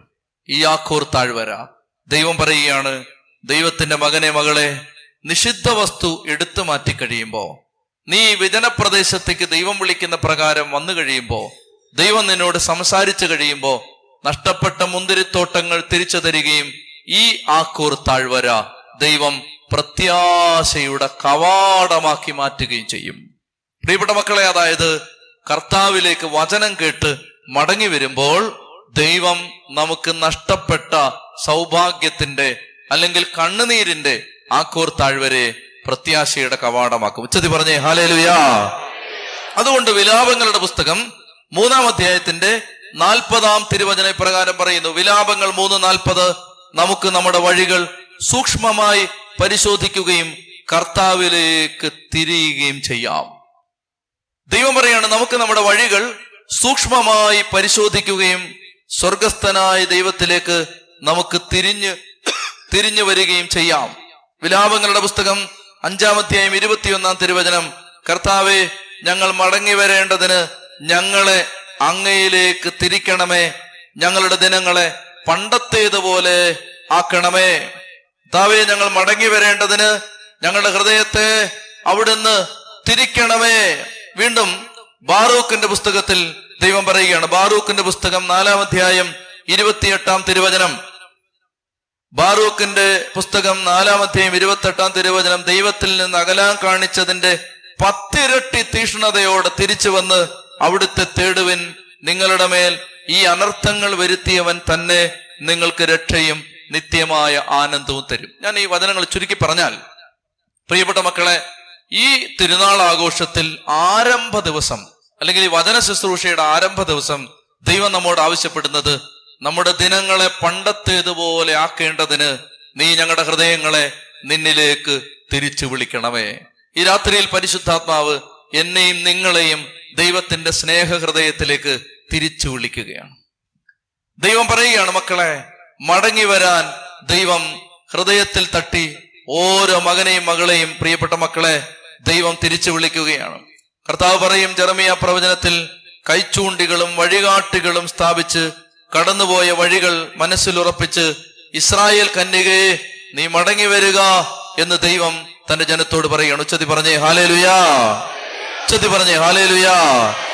ജെറമിയ പ്രവചനം 31 അധ്യായം 21 തിരുവചനം. ജെറമിയ 31:21. ജെറമിയ 31:21 ദൈവം പറയുകയാണ്, കൈച്ചൂണ്ടികളും വഴികാട്ടികളും സ്ഥാപിച്ച് നീ കടന്നുപോയ വഴി നന്നായി മനസ്സിലുറപ്പിക്കുക. ഇസ്രായേൽ കന്യകെ മടങ്ങി വരിക. അവിശ്വസ്തയായ മകളെ നീ എത്ര നാൾ അലഞ്ഞു തിരിയും. പ്രിയപ്പെട്ട മക്കളെ, ഈ രാത്രിയിൽ പരിശുദ്ധാത്മാവ് നമ്മളെ വിളിക്കുകയാണ്. തിരിച്ചു വരാനായി ദൈവം നമ്മളെ വിളിക്കുകയാണ്.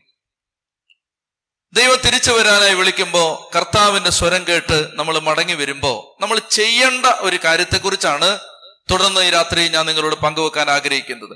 സുഭാഷിതങ്ങളുടെ പുസ്തകം 28 അധ്യായം 13 തിരുവചനം. സുഭാഷിതങ്ങൾ 28:13. സുഭാഷിതം 28:13 ദൈവത്തിന്റെ വചനം പറയുകയാണ്, പാപങ്ങൾ മറച്ചു വെക്കുന്നവന് ഐശ്വര്യം ഉണ്ടാവുകയില്ല, അവ ഏറ്റുപറഞ്ഞ് ഉപേക്ഷിക്കുന്നവന് കരുണ ലഭിക്കും. ശ്രദ്ധിച്ചിരിക്കുക, പാപങ്ങൾ, സുഭാഷിതം 28:13, പാപങ്ങൾ മറച്ചു വെക്കുന്നവന്, തെറ്റുകൾ മറച്ചു വെക്കുന്നവന് ഐശ്വര്യം ഉണ്ടാവുകയില്ല, അവ ഏറ്റുപറഞ്ഞ് ഉപേക്ഷിക്കുന്നവന് കരുണ കിട്ടും. ഈ തിരുനാളിലേക്ക് പ്രവേശിക്കുമ്പോ ദൈവം നമ്മോട് പറയുകയാണ്, തെറ്റുകൾ മറച്ചു വെക്കുന്നവന് ഐശ്വര്യം ഉണ്ടാവുകയില്ല, അവ ഏറ്റുപറഞ്ഞ് ഉപേക്ഷിക്കുന്നവന് കരുണ കിട്ടും. ഞാന് പാപം ഏറ്റുപറയുന്ന കാര്യത്തെക്കുറിച്ച് പറയുമ്പോഴൊക്കെ ഒരു ഔസേപ്പച്ചന്റെ ഉദാഹരണം പറയാറുണ്ടായിരുന്നു. ഔസേപ്പച്ചൻ കാഞ്ഞങ്ങാട് കാവേരി ബാർ നടത്തിയിരുന്ന ഔസേപ്പച്ചനാണ്. ഔസേപ്പച്ചൻ കർത്താവിന്റെ വേല ചെയ്യുന്നൊരു മകനാണെന്ന് ഔസേപ്പച്ചന്, അദ്ദേഹത്തിന്റെ മകന്, അദ്ദേഹം ബാറ് നടത്തി അനേകരുടെ കുടുംബങ്ങൾ തകർന്നപ്പോ അനേകരുടെ കുടുംബത്തിലെ കണ്ണുനീരിന്റെ പണം ഔസേപ്പച്ചന്റെ ഭണ്ഡാരത്തിൽ വന്നപ്പോ ഔസേപ്പച്ചന്റെ മകന്റെ കാഴ്ച പോയി. അങ്ങനെയാണ് ഔസേപ്പച്ചൻ ധ്യാനം കൂടാൻ പോകുന്നത്. ധ്യാന കേന്ദ്രത്തിൽ ചെന്നു. ജെയിംസ് മഞ്ഞാക്കലച്ചന്റെ ധ്യാനമാണ്. അച്ഛൻ പറഞ്ഞു ഔസേപ്പച്ചനോട്, ഔസേപ്പച്ച, നിന്റെ ബിസിനസ്സിൽ കണ്ണുനീര് കിടപ്പുണ്ട്. ഇപ്പൊ നമ്മൾ ചെയ്യുന്ന കാര്യങ്ങളിൽ മനുഷ്യന്റെ കണ്ണുനീര് കിടക്കരുത്. ഉദാഹരണത്തിന് കർത്താവ് പറയുന്നുണ്ട് ബൈബിളിൽ, നിലവിളിക്കുന്ന പാപങ്ങൾ എന്ന വിഭാഗത്തിൽ ചില പാപങ്ങളുണ്ട്. നിലവിളിക്കുന്ന പാപം എന്ന് പറഞ്ഞതെന്നറിയാമോ? അതായത് ചില പാപങ്ങൾ നമ്മൾ ചെയ്താൽ ആ പാപം നമ്മുടെ വീട്ടിൽ കിടന്ന് പ്രതികാരത്തിന് വേണ്ടി കിടന്ന് നിലവിളിക്കും. അപ്പൊ അതിനെ നിലവിളിക്കുന്ന പാപം. അതിലെ ഒരു പാപമാണ് അനാഥനെയും അഗതിയെയും പരദേശിയെയും വിധവയെയും പാവപ്പെട്ടവനെയും പീഡിപ്പിക്കുന്നത്. ഇപ്പൊ നമുക്ക് നല്ലൊരു വീടുണ്ടെന്ന് വിചാരിച്ചു. ആ വീടിന്റെ തൊട്ടടുത്ത് 3 സെന്റുള്ള ഒരു പാവപ്പെട്ടവനും ഉണ്ട്. അവനെ അവിടുന്ന് ഇറക്കി വിടാൻ വേണ്ടി നമ്മള് ചതിയും വഞ്ചനയും കാണിച്ച് ഈ പാവപ്പെട്ടവനെ അവിടെ നിന്ന് ഇറക്കി വിട്ടാൽ ഈ പോകുന്ന വഴിക്ക് ഈ പാവം കരയത്തില്ലേ? ആ കണ്ണുനീര് ഇറക്കി വിട്ടവന്റെ വീട്ടിൽ കിടന്ന് നിലവിളിക്കും. ഇത് അച്ചട്ടാണ്, നിലവിളിക്കും, അത് ഉറപ്പാ. അതുപോലെ യാക്കോബ് ശ്ലീഹായുടെ ലേഖനം 5 അധ്യായത്തിൽ നമ്മൾ കാണുന്നുണ്ട്, വേലക്കാരന് കൊടുക്കാതെ പിടിച്ചു വെച്ച കൂലി നിന്റെ പത്തായപ്പുരയിലിരുന്ന് പ്രതികാരത്തിന് വേണ്ടി നിലവിളിക്കും. അങ്ങനൊരു സംഭവമുണ്ട്. അതായത് ചില കാര്യങ്ങൾ നിലവിളിക്കും. ഇപ്പോ ഞാൻ ആരെയും ഉദ്ദേശിച്ച് പറയുന്നതല്ല, പണം പലിശയ്ക്ക് കൊടുക്കുന്ന ആളുകൾ, അങ്ങനെയുള്ള ദൈവമക്കളുണ്ടെങ്കിൽ ഇത് ശ്രദ്ധിക്കണം. അതായത് ഈ പാവപ്പെട്ടവൻ പണം വാങ്ങിച്ചിട്ട് പലിശ കൊടുക്കാറാവുമ്പോ, പലിശയും മുതലൂടൊക്കെ കൊടുക്കാറാവുമ്പോ പാവപ്പെട്ടവനായിരിക്കും. അപ്പൊ അവന് നിവൃത്തിയില്ലാത്തത് കൊണ്ട് പാവപ്പെട്ട അമ്മമാരൊക്കെ കണ്ണുനീരോടെ കിട്ടിയ പൈസ മുഴുവൻ കൊണ്ടുവന്ന് പലിശക്കാരന് കൊടുക്കുമ്പോ ഈ പൈസ പലിശ വാങ്ങിച്ചവന്റെ വീട്ടിലിരുന്ന് നിലവിളിക്കും. ചാരായം വാറ്റുകയും ചാരായം വിൽക്കുകയും ചെയ്യുന്ന ആളുകളുണ്ട്. മിലിറ്ററി കോട്ടായിൽ കിട്ടുന്ന മദ്യം വാങ്ങിച്ച് വിൽക്കുന്ന ആളുകളുണ്ട്. ഈ മദ്യമൊക്കെ നമ്മുടെ വീട്ടിലിരുന്ന് പ്രതികാരത്തിന് വേണ്ടി നിലവിളിക്കും. പ്രിയപ്പെട്ട മക്കളെ, ദൈവാത്മാവ് ഓർമ്മിപ്പിക്കുന്നതുകൊണ്ട് ഞാനിതൊക്കെ പറയുന്നത്.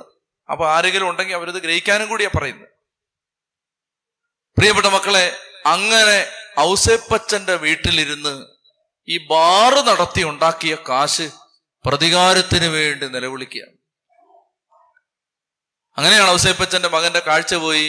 അപ്പോ അച്ഛൻ പറയുകയാണ്, മഞ്ഞാക്കലച്ഛൻ പറഞ്ഞു, ഔസേപ്പച്ച നിന്റെ ബിസിനസ് മുഴുവൻ കണ്ണുനീരാണല്ലോടാ, മനുഷ്യന്റെ കണ്ണുനീരാണല്ലോ, അതുകൊണ്ട് അത് നിർത്ത്. ഔസേപ്പച്ചൻ 1990 കാര്യം ഞാൻ പറയുന്നേ. ഔസേപ്പച്ചൻ തിരിച്ചു വന്നു. മനസ്സ് സംഘർഷത്തിന്റെ യുദ്ധഭൂമിയായിട്ട് മാറി. ഒരു വശത്ത് നിന്ന് മനസ്സിന്റെ ഒരു പാതി പറയുന്നുണ്ട്, ഔസേപ്പച്ചനായത് ബാറ് നടത്തിയാണ്. ഔസേപ്പച്ചന്റെ ബാങ്ക് ബാലൻസ് കൂടിയതും വീട്ടുമുറ്റത്ത് വണ്ടികൾ നിരന്നതും ബന്ധങ്ങൾ പ്രമുഖരുമായുള്ള ബന്ധങ്ങൾ ഉണ്ടായതും മുഴുവൻ ഔസേപ്പച്ചൻ ബാറ് നടത്തിയാണ്. ഇപ്പൊ മനസ്സിന്റെ ഒരു പാതി പറയുന്നുണ്ട്, ഔസേപ്പച്ച ബാറ് നിർത്തിയാൽ ഔസേപ്പച്ചൻ പഴയ ഔസേപ്പച്ചനാവും, വട്ടപൂജ്യമാവും.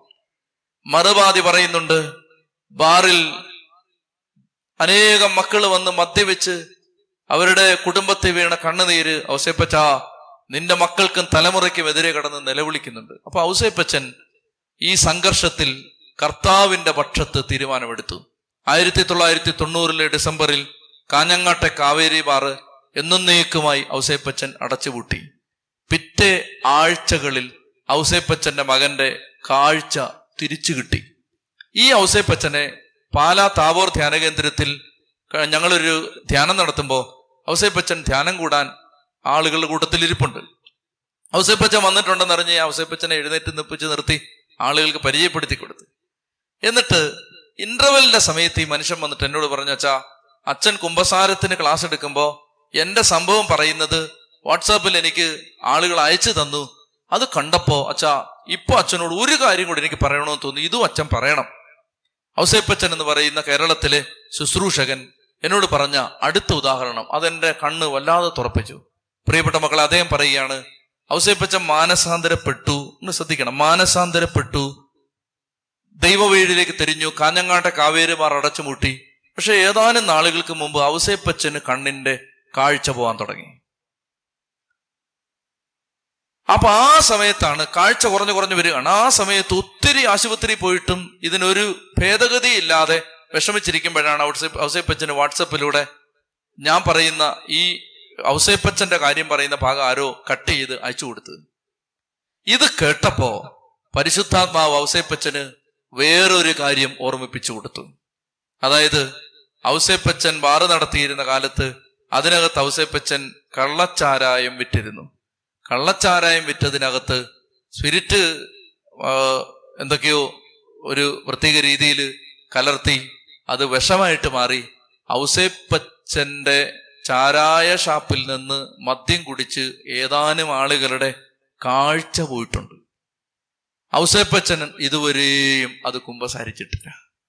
ഔസേപ്പച്ചൻ പാലാ താബോർ ധ്യാന കേന്ദ്രത്തിന്റെ പ്രവേശന കവാടത്തിൽ വെച്ച് എന്നോട് പറയുകയാണ്, ഞാൻ കണ്ണുനീരോടെ എന്റെ പാപം ചെന്ന് വികാരിയച്ഛൻ്റെ അടുത്ത് കുമ്പസാരിച്ചത് പിന്നെ എന്റെ കാഴ്ച പൂർവാവസ്ഥയിലായി. നിങ്ങൾക്ക് ഇതൊക്കെ വിശ്വസിക്കാൻ പറ്റുമോ? ചെതി പറഞ്ഞേ ഹല്ലേലൂയാ. ഇതാണ് എന്റെ പ്രിയപ്പെട്ട മക്കളെ ഞാൻ പറയുന്നത്. ഞാനും നിങ്ങളും ഒരു കാര്യം തിരിച്ചറിയണം, പാപം മൂടി വെക്കുന്നിടത്ത് ഐശ്വര്യം ഉണ്ടാവില്ല. പാപം മറച്ചു പിടിക്കുമ്പോ ഐശ്വര്യം ഉണ്ടാവില്ല. അതാണ് സുഭാഷിതം 28:13 നമ്മൾ വായിച്ചത്. തെറ്റുകൾ മറച്ചു പിടിക്കുന്നവന് ഐശ്വര്യം ഉണ്ടാവുകയില്ല, അവ ഏറ്റുപറഞ്ഞ് ഉപേക്ഷിക്കുന്നവന് എന്ത് കിട്ടും? കരുണ കിട്ടും. കരുണ കിട്ടുമെന്ന് പറഞ്ഞാൽ അവന്റെ യോഗ്യതകൾ നോക്കാതെ ദൈവം അവന്റെ പാപങ്ങൾ ക്ഷമിക്കും. അവ ഏറ്റുപറഞ്ഞ് ഉപേക്ഷിക്കുന്നവന് കരുണ കിട്ടും. അപ്പൊ ഇത് നമ്മൾ ഗ്രഹിക്കുക. സുഭാഷിതം 28:13 ദൈവം പറയുകയാണ്, തെറ്റുകൾ മറച്ചു പിടിക്കുന്നവന് ഐശ്വര്യം ഉണ്ടാവില്ല. നമ്മുടെ ജീവിതത്തിൽ പ്രിയപ്പെട്ട മക്കളെ, നമ്മളെല്ലാം ബലഹീനരാണ്. ഞാനും നിങ്ങളും ബലഹീനരാണ്. ആർക്ക് ഏത് സമയത്തും തെറ്റ് വരാം. തെറ്റുകൾ മറച്ചു പിടിച്ചാൽ ഐശ്വര്യം ഉണ്ടാവില്ല. എന്നാൽ തെറ്റേറ്റ് പറഞ്ഞ് ഉപേക്ഷിച്ചാൽ കരുണ കിട്ടും. ഞാൻ ഒത്തിരി സംഭവങ്ങളിലേക്ക് പോകുന്നില്ല, നമുക്ക് വചനത്തിലേക്ക് പോകാം, അതാ കുറച്ചുകൂടെ നല്ലത്. യോഹന്നാന്റെ 1-ാം ലേഖനം 1-ാം അധ്യായം 7-ാം വാക്യം എടുക്കുക. യോഹന്നാന്റെ 1-ാം ലേഖനം 1-ാം അധ്യായം 7-ാമത്തെ വാക്യം.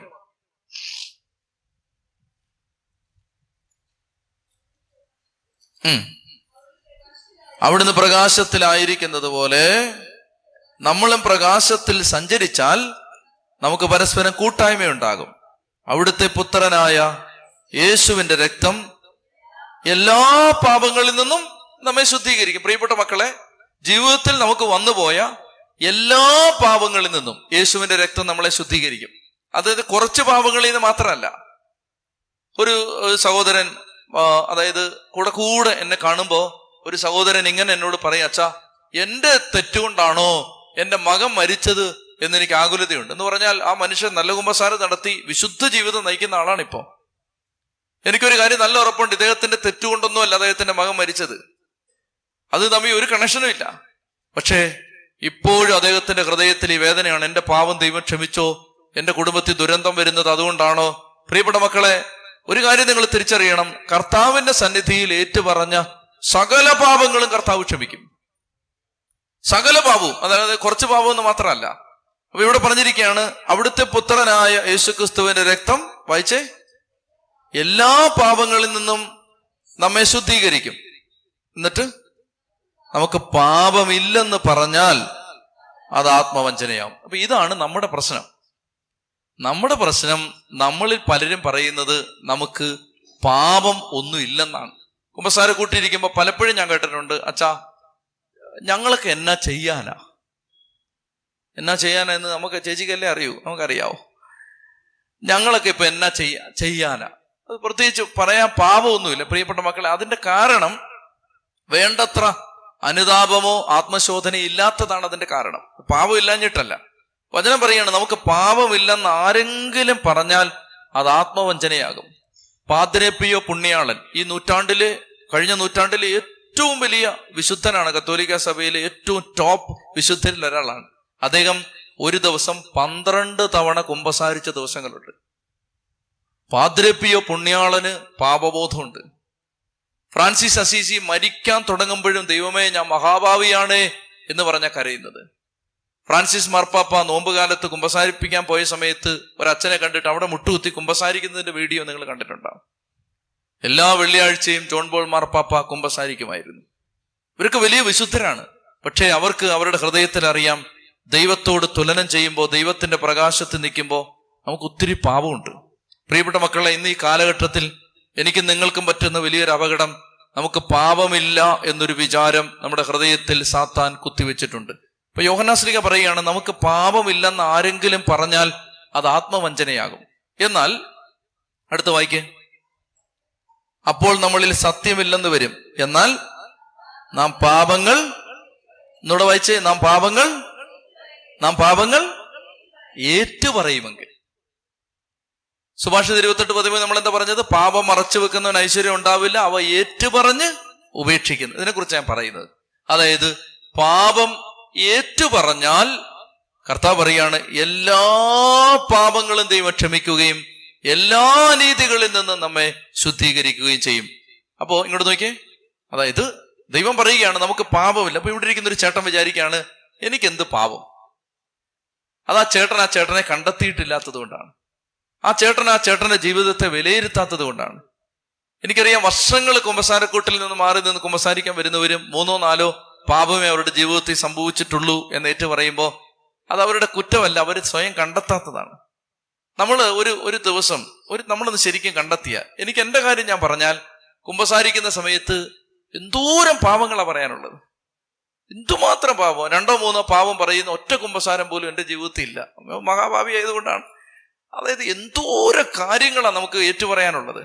ചിന്തയിലും വാക്കിലും പ്രവൃത്തിയിലും ഒക്കെ വന്ന എന്തുമാത്രം പാപമാണ് നമുക്കുള്ളത്. അപ്പോൾ കർത്താവ് പറയാണ്, നമുക്ക് പാപമില്ലെന്ന് ആരെങ്കിലും പറഞ്ഞാൽ അത് ആത്മവഞ്ചനയാകും. എന്നാൽ ഒരു വ്യക്തി തന്റെ പാപം കണ്ടുപിടിച്ചിട്ട് ആ പാപം കർത്താവിന്റെ സന്നിധിയിൽ ഏറ്റുപറഞ്ഞാൽ ഇത് നടക്കണം. ഇത് നടക്കുന്നില്ല ഇന്ന് അനേകം കുടുംബങ്ങളിൽ. വർഷങ്ങൾ കുമ്പസാരക്കൂട്ടിലേക്ക് വന്നിട്ടും നമ്മൾ വീണ്ടും ആദ്യ കുർബാനയ്ക്ക് പഠിച്ച 4 പഴയ പാപം തന്നെ പറയുന്നത്. 95 വയസ്സുള്ള അമ്മച്ചിയും വന്നിട്ട് മുതിർന്നവരെ ബഹുമാനിച്ചില്ലെന്നാ പറയുന്നത്. ആ അമ്മച്ചിയാണ് ആ പഞ്ചായത്തിലെ ഏറ്റവും മുതിർന്നത്. അതിനേക്കാൾ മുതിർന്ന ആരുമില്ല, എല്ലാം ബാക്കിയെല്ലാം മരിച്ചുപോയി. അമ്മച്ചിയും പറയുന്നത് എന്താണ്? മുതിർന്നവരെ ബഹുമാനിച്ചിട്ടില്ല. കാരണം അത് അങ്ങ് പറഞ്ഞ് ശീലിച്ചു പോയി. പ്രിയപ്പെട്ട മക്കളെ, ഞാൻ പറഞ്ഞു വരുന്നത്, നമുക്ക് പാപമില്ലെന്ന് പറയരുത്. ആകാശത്തിന് കീഴെ ഭൂമിക്ക് മീതെ പാപമില്ലാത്ത ഒറ്റ ആളെ ജനിച്ചിട്ടുള്ളൂ, അത് കർത്താവ് ഈശോ മിശിഹായാണ്. ബാക്കി എല്ലാവർക്കും പാപമുണ്ട്. ഏത് മഹാപരിശുദ്ധനും പാപമുണ്ട്. നമുക്ക് പാപമില്ലെന്ന് ആരെങ്കിലും പറഞ്ഞാൽ അത് ആത്മവഞ്ചനയാകും. എന്നാൽ നമ്മൾ പാപങ്ങൾ ഏറ്റുപറയുമെങ്കിൽ അവൻ വിശ്വസ്തനും നീതിമാനുമാകയാൽ എല്ലാ നീതികളിൽ നിന്നും നമ്മെ ശുദ്ധീകരിക്കും. അമേരിക്കയിൽ ഒരു കുടുംബം, നല്ല സാമ്പത്തിക സ്ഥിതിയുള്ളൊരു കുടുംബമാണ്. അപ്പോൾ അത്യാവശ്യം നല്ല ബിസിനസ്, നല്ല കാശുള്ള കുടുംബമാണ്. ആ കുടുംബത്ത് ഒരു രോഗം വന്നാൽ അവർക്ക് ഏറ്റവും നല്ല ആശുപത്രി കൊണ്ടുപോയി ചികിത്സിക്കാൻ അവർക്ക് നിവൃത്തിയുണ്ട്. ഞങ്ങൾ അവിടെ ഒരു താമസിച്ചുള്ള ധ്യാനം നടത്തുമ്പോൾ ഈ ഭാര്യയും ഭർത്താവും കൂടെ വന്നിട്ട് പറയുന്നത് ഇങ്ങനെയാണ്: അച്ഛാ, ഞങ്ങൾ ഒരു താങ്ക്സ് പറയാൻ വന്നാന്ന് പറയും. ധ്യാനം കൂടാന്ന് വന്നതല്ല, ശരിക്കും ഒരു താങ്ക്സ് പറയാൻ വന്ന. കാര്യം എന്താന്ന് ചോദിക്കുമ്പോൾ ധ്യാനത്തിന്റെ അവസാനം അവർ പറയുന്നത്, അതായത് കുമ്പസാരത്തെക്കുറിച്ച് പട്ടംപള്ളിയിൽ നടത്തിയ ഒരു ധ്യാനത്തിന് നടത്തിയ ഒരു ടോക്ക് യൂട്യൂബിൽ ഇവർ കണ്ടിട്ട് ഈ സഹോദരിക്ക് ഒരു പ്രത്യേക രോഗമുണ്ട്.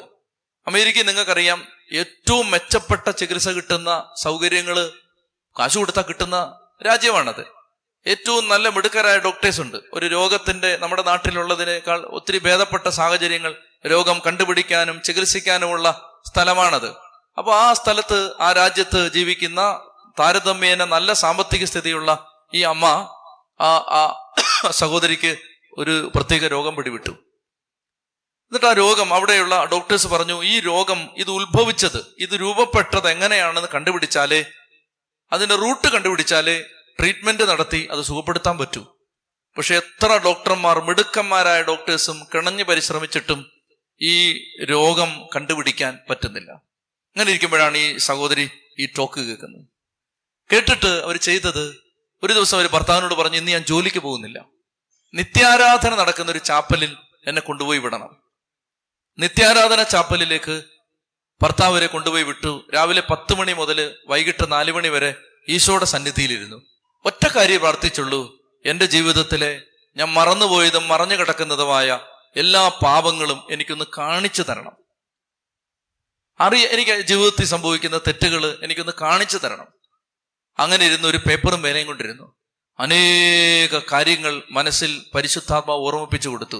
ഈ സഹോദരി അതെല്ലാം കുറിച്ചു വെച്ചു. 4 മണിക്ക്, അതൊരു ആശ്രമമാണ്, ഒരു സന്യാസാശ്രമമാണ്.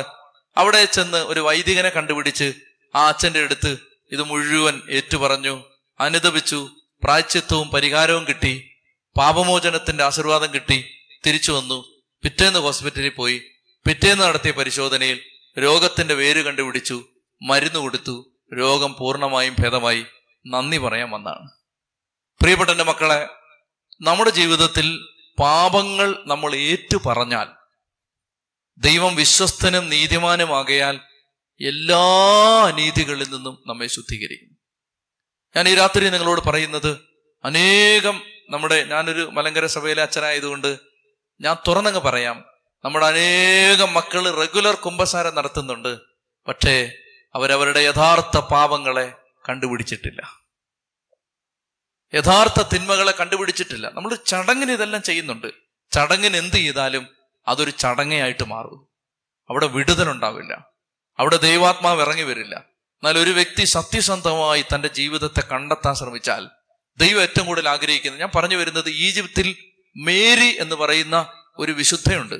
ഈജിപ്തിലെ മേരി, നിങ്ങൾക്കറിയുമോ, 40 വർഷം ഈ സ്ത്രീ പ്രോസ്റ്റിറ്റ്യൂട്ടായിരുന്നു. മോശപ്പെട്ട ജീവിതം നയിച്ചിരുന്ന, പാപം ചെയ്ത് ജീവിച്ചിരുന്ന, ഞാൻ ആ വാക്ക് ഉപയോഗിക്കുന്നില്ല, മലയാളത്തിൽ അത് നല്ല വാക്കല്ലാത്തത് കൊണ്ട്, അങ്ങനെ ഒരു സ്ത്രീയായിരുന്നു. 40 വർഷം. എന്നിട്ട് ഇവര് വിശുദ്ധ നാട്ടിലേക്ക് പോവാണ്, ഹോളി ലാൻഡിലേക്ക്, ജെറുസലേമിലേക്ക്. കപ്പലിൽ പോകുന്ന എന്തിനെന്നറിയാമോ? കപ്പലിൽ പോകുന്ന ആളുകളുമായിട്ട് പാപം ചെയ്ത് കാശുണ്ടാക്കാം, അതിന് പോവാണ്. വിശുദ്ധ നാട്ടിൽ ചെന്നിട്ട് മാതാവിൻ്റെ ഒരു പള്ളിയിലോട്ട് കയറാൻ തുടങ്ങുമ്പോൾ കയറാൻ പറ്റുന്നില്ല.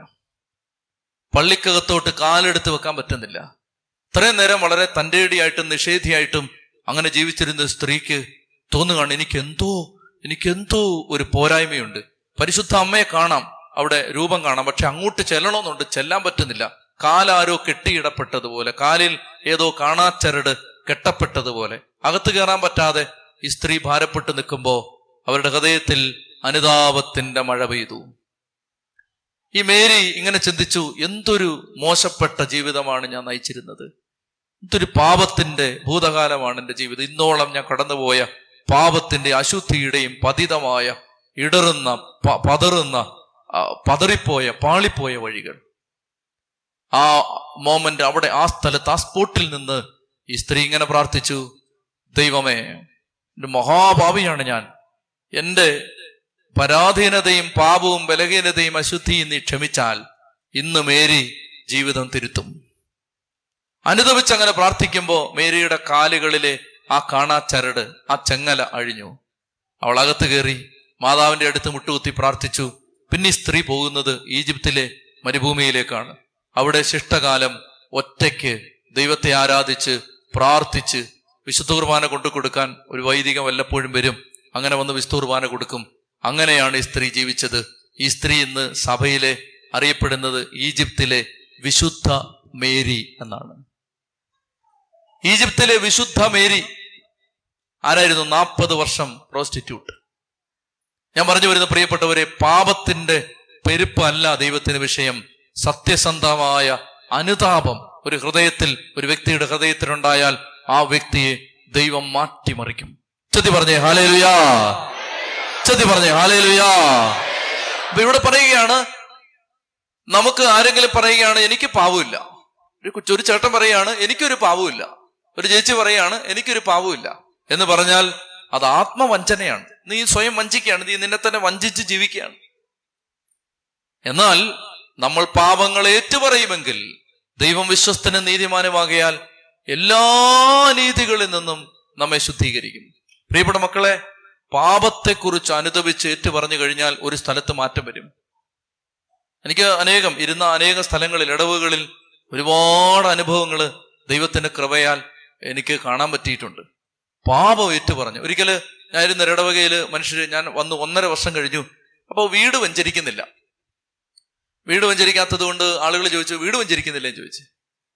അപ്പൊ ഞാൻ അവരോട് തമാശയായിട്ട് ഇങ്ങനെ പറഞ്ഞു, വീട് വെഞ്ചരിച്ചാലും ആ വീട്ടിൽ താമസിക്കുന്നത് വെഞ്ചരിക്കാത്ത നിങ്ങളല്ലേ ചോദിച്ചു, വെഞ്ചരിക്കപ്പെടാത്ത നിങ്ങൾ. അപ്പൊ അവര് ചോദിച്ചു, അച്ഛൻ എന്താ ഉദ്ദേശിക്കുന്നത്? ഞാൻ പറഞ്ഞു, നിങ്ങൾ എല്ലാവരും നല്ല കുമ്പസാരം നടത്തിയാൽ ഞാൻ വീട് വെഞ്ചരിക്കാൻ വരാം. അല്ല, കാര്യമില്ല, വെറുതെ വീട് വെഞ്ചരിച്ചിട്ട് പിന്നെ നാളെ നിങ്ങൾ തന്നെയല്ലേ എനിക്ക് താമസിക്കുന്നത്. പ്രിയപ്പെട്ട സഹോദരങ്ങളെ, അങ്ങനെ ആ ജനത്തെ കുമ്പസാരത്തിന് ഒരുക്കിയിട്ട് കുടുംബങ്ങൾ മുഴുവൻ കുമ്പസാരിച്ച് അതിനുശേഷം ഞാൻ വീട് ആശീർവദിക്കാൻ, ഭവന ആശീർവാദത്തിന്റെ പ്രാർത്ഥന നടത്താൻ പോയി. അനേക അത്ഭുതങ്ങൾ മനുഷ്യർ എഴുതി തന്നതിൻ്റെയിലുണ്ട്. ഒരു കുടുംബത്തിന്റെ അനുഭവം ഞാൻ പറയാം. 13 കൊല്ലമായിട്ട് ഒരു സഹോദരി, ഭർത്താവും ഭാര്യയോട് വന്ന എൻ്റെ അടുത്ത് പറയുന്നത്, ആ ഭർത്താവ് പറയുകയാണ്, ഒറ്റ രാത്രി പോലും കഠിനമായ ശ്വാസം മുട്ട് കൊണ്ട് വലയുന്ന ഭാര്യയെ കാണാത്ത ഒറ്റ രാത്രി എൻ്റെ ജീവിതത്തിൽ ഉണ്ടായിട്ടില്ല. ശ്വാസം മുട്ട്, ഇൻഹേലർ വെച്ച് ഇങ്ങനെ വലിച്ച് ശ്വാസം മുട്ട്, ആസ്മ, എല്ലാം. അതിന് സീസൺ ഒന്നും ഈ സ്ത്രീക്കില്ല. എന്നിട്ട് എല്ലാ രാത്രിയിലും ഇത് തന്നെ. നല്ല കുമ്പസാരം നടത്തി വീട് വഞ്ചരിച്ചു, അന്ന് വിട്ടുപോയതാണ്. പിന്നീട് ഇന്ന് വരെ ആ രോഗം ഉണ്ടായിട്ടില്ല. ഞാൻ നേരത്തെ ശുശ്രൂഷ ചെയ്തുകൊണ്ടിരുന്ന പള്ളിയിലെ ഉപദേശി, കാറ്റക്കിസ്റ്റ്, അവിടെ ശുശ്രൂഷകൻ, അദ്ദേഹത്തിന്റെ ഭാര്യയ്ക്ക് യൂറിനറി ഇൻഫെക്ഷൻ. എല്ലാ ദിവസവും ഇദ്ദേഹത്തിന് പ്രാർത്ഥിക്കാൻ ഇതേ ഉള്ളൂ, ഭാര്യയ്ക്ക് ഈ പ്രശ്നം. അങ്ങനെ ഒരു പ്രശ്നം ഒരു സഹോദരിക്ക് വന്നാൽ അതുണ്ടാക്കുന്ന ബുദ്ധിമുട്ട് എന്താണെന്ന് അത് വന്ന ആളുകൾക്കറിയാം. പ്രിയപ്പെട്ട മക്കളെ, അങ്ങനെ ആ രോഗത്തിൽ ആ സഹോദരി വിഷമിച്ചിരിക്കുമ്പോഴാണ് നല്ല കുമ്പസാരം നടത്തി ആ വീട് ചെന്ന് വെഞ്ചരിക്കുന്നു. ആ ദിവസം ആ രോഗം വിട്ടുപോവാണ്. പിന്നെ ഇന്ന് വരെ ആ സഹോദരിക്ക് ആ പ്രശ്നമില്ല.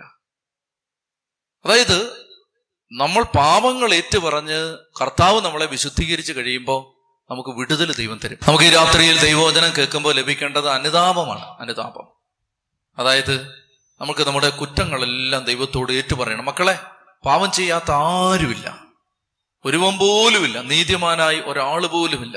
ഏത് വിശുദ്ധനും പാപത്തിന്റെ ഒരു ഭൂതകാലമുണ്ട്. ഏത് പാപിക്കും വിശുദ്ധനാവാനുള്ള ഒരു ഭാവി സാധ്യതയുണ്ട്. ഏത് വിശുദ്ധനും പാപത്തിന്റെ ഒരു ഭൂതകാലമുണ്ട്. ആരും തന്നെ പൂർണ്ണരായിട്ട് ഈ ഭൂമിയിൽ പറക്കുന്നില്ല, ഈശോ ഒഴിച്ച്. എല്ലാവർക്കും പാപത്തിന്റെ പോരായ്മകളുണ്ട്. പ്രിയപ്പെട്ട മക്കളെ, ദൈവം ആഗ്രഹിക്കുന്നത് സത്യസന്ധമായിട്ട്, കർത്താവേ എൻ്റെ അവസ്ഥ ഇതാണ്, ഞാൻ തെറ്റ് ചെയ്തു പോയി, ഞാൻ തെറ്റിലേക്ക് വീണു പോവാണ്, എൻ്റെ പോരായ്മ ഇതാണ്.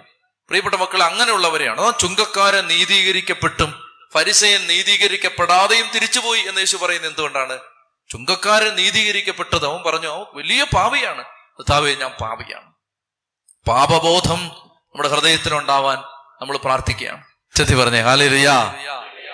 ശ്രദ്ധിച്ചേ, ഒരു കാര്യം പറഞ്ഞ് ഞാൻ നിർത്താം. ഒരു കാര്യം കൂടെ, നമ്മള് സങ്കീർത്തന പുസ്തകത്തിൽ അതിക്രമങ്ങൾക്ക് മാപ്പും പാപങ്ങൾക്ക് മോചനവും ലഭിച്ച വ്യക്തിയെ ദൈവത്തിന്റെ വചനം ഭാഗ്യവാൻ എന്ന് വിളിക്കുന്നത് സങ്കീർത്തനത്തിൽ നമ്മൾ കാണുകയാണ്. അതിക്രമങ്ങൾക്ക് മാപ്പും പാപങ്ങൾക്ക് മോചനവും ലഭിച്ചവൻ ആരാണ്? ഭാഗ്യം. 32-ാം സങ്കീർത്തനമാണ്. 32-ാമത്തെ സങ്കീർത്തനം 1-ാം വാക്യം. അതിക്രമങ്ങൾക്ക് മാപ്പും പാപങ്ങൾക്ക് മോചനവും ലഭിച്ചവൻ ആരാണ്? ഭാഗ്യവാനാണ്. അതായത് ദൈവത്തിന്റെ വചനം പാപം ഏറ്റുപറഞ്ഞ് കുമ്പസാരക്കൂട്ടിൽ നിന്ന് വരുന്ന ഒരു വ്യക്തിയെ വിളിക്കുന്ന പേരാണ് ഭാഗ്യവാൻ. 3-ാമത്തെ വാക്യം വായിച്ചേ. 32-ാം സങ്കീർത്തനം 3-ാം വാക്യം. ഞാൻ പാപങ്ങൾ ഏറ്റു പറയാതിരുന്നപ്പോൾ, അതായത് ഞാൻ ഇത്രയും നേരം പറഞ്ഞ എന്താണ്? പാപങ്ങൾ ഏറ്റു പറഞ്ഞപ്പോൾ, ഏറ്റു പറയാതിരുന്നപ്പോൾ, ഞാൻ പാപങ്ങൾ ഏറ്റു പറയാതിരുന്നപ്പോൾ. വായിച്ചേ. ഞാൻ പാപങ്ങൾ ഏറ്റു പറയാതിരുന്നപ്പോൾ ദിവസം മുഴുവൻ കരഞ്ഞ് എന്റെ ശരീരം ക്ഷയിച്ചുപോയി. ഞാൻ പാപങ്ങൾ ഏറ്റുപറയാതിരുന്നപ്പോൾ ദിവസം മുഴുവൻ കരഞ്ഞ് എന്റെ ശരീരം ക്ഷയിച്ചുപോയി. അതായത് പല രോഗങ്ങളുടെയും പിന്നിൽ പരിഹരിക്കപ്പെടാത്ത പാപം ഉണ്ടാവാം. പല രോഗങ്ങളുടെയും പിന്നിൽ പരിഹരിക്കപ്പെടാത്ത പാപം ഉണ്ടാവാം. അതായത് ഉദാഹരണം ഞാൻ പറയുകയാണ്. ഞാൻ ചില അനുഭവങ്ങളെ വിളിച്ചെത്തി പറയുന്നത്, വിട്ടുമാറാത്ത തലവേദന. എല്ലാവരുടെയും കാര്യത്തിൽ ശരിയാവണമെന്നില്ല. ഒരു ഉദാഹരണം ഞാൻ പറയുകയാണ്. വിട്ടുമാറാത്ത തലവേദന ചിലപ്പോൾ ക്ഷമിക്കാത്ത ഒരു മേഖലയുടെ അടയാളമായിരിക്കും. ക്ഷമിച്ചിട്ടില്ലാത്തൊരു സാഹചര്യത്തിന്റെ ശാരീരികമായ പ്രതിഫലനമാവാം ചിലപ്പോ. ചില കേസുകളിൽ ഞാൻ കണ്ടിട്ടുണ്ട് ഇത്, വിട്ടുമാറാത്ത തലവേദന.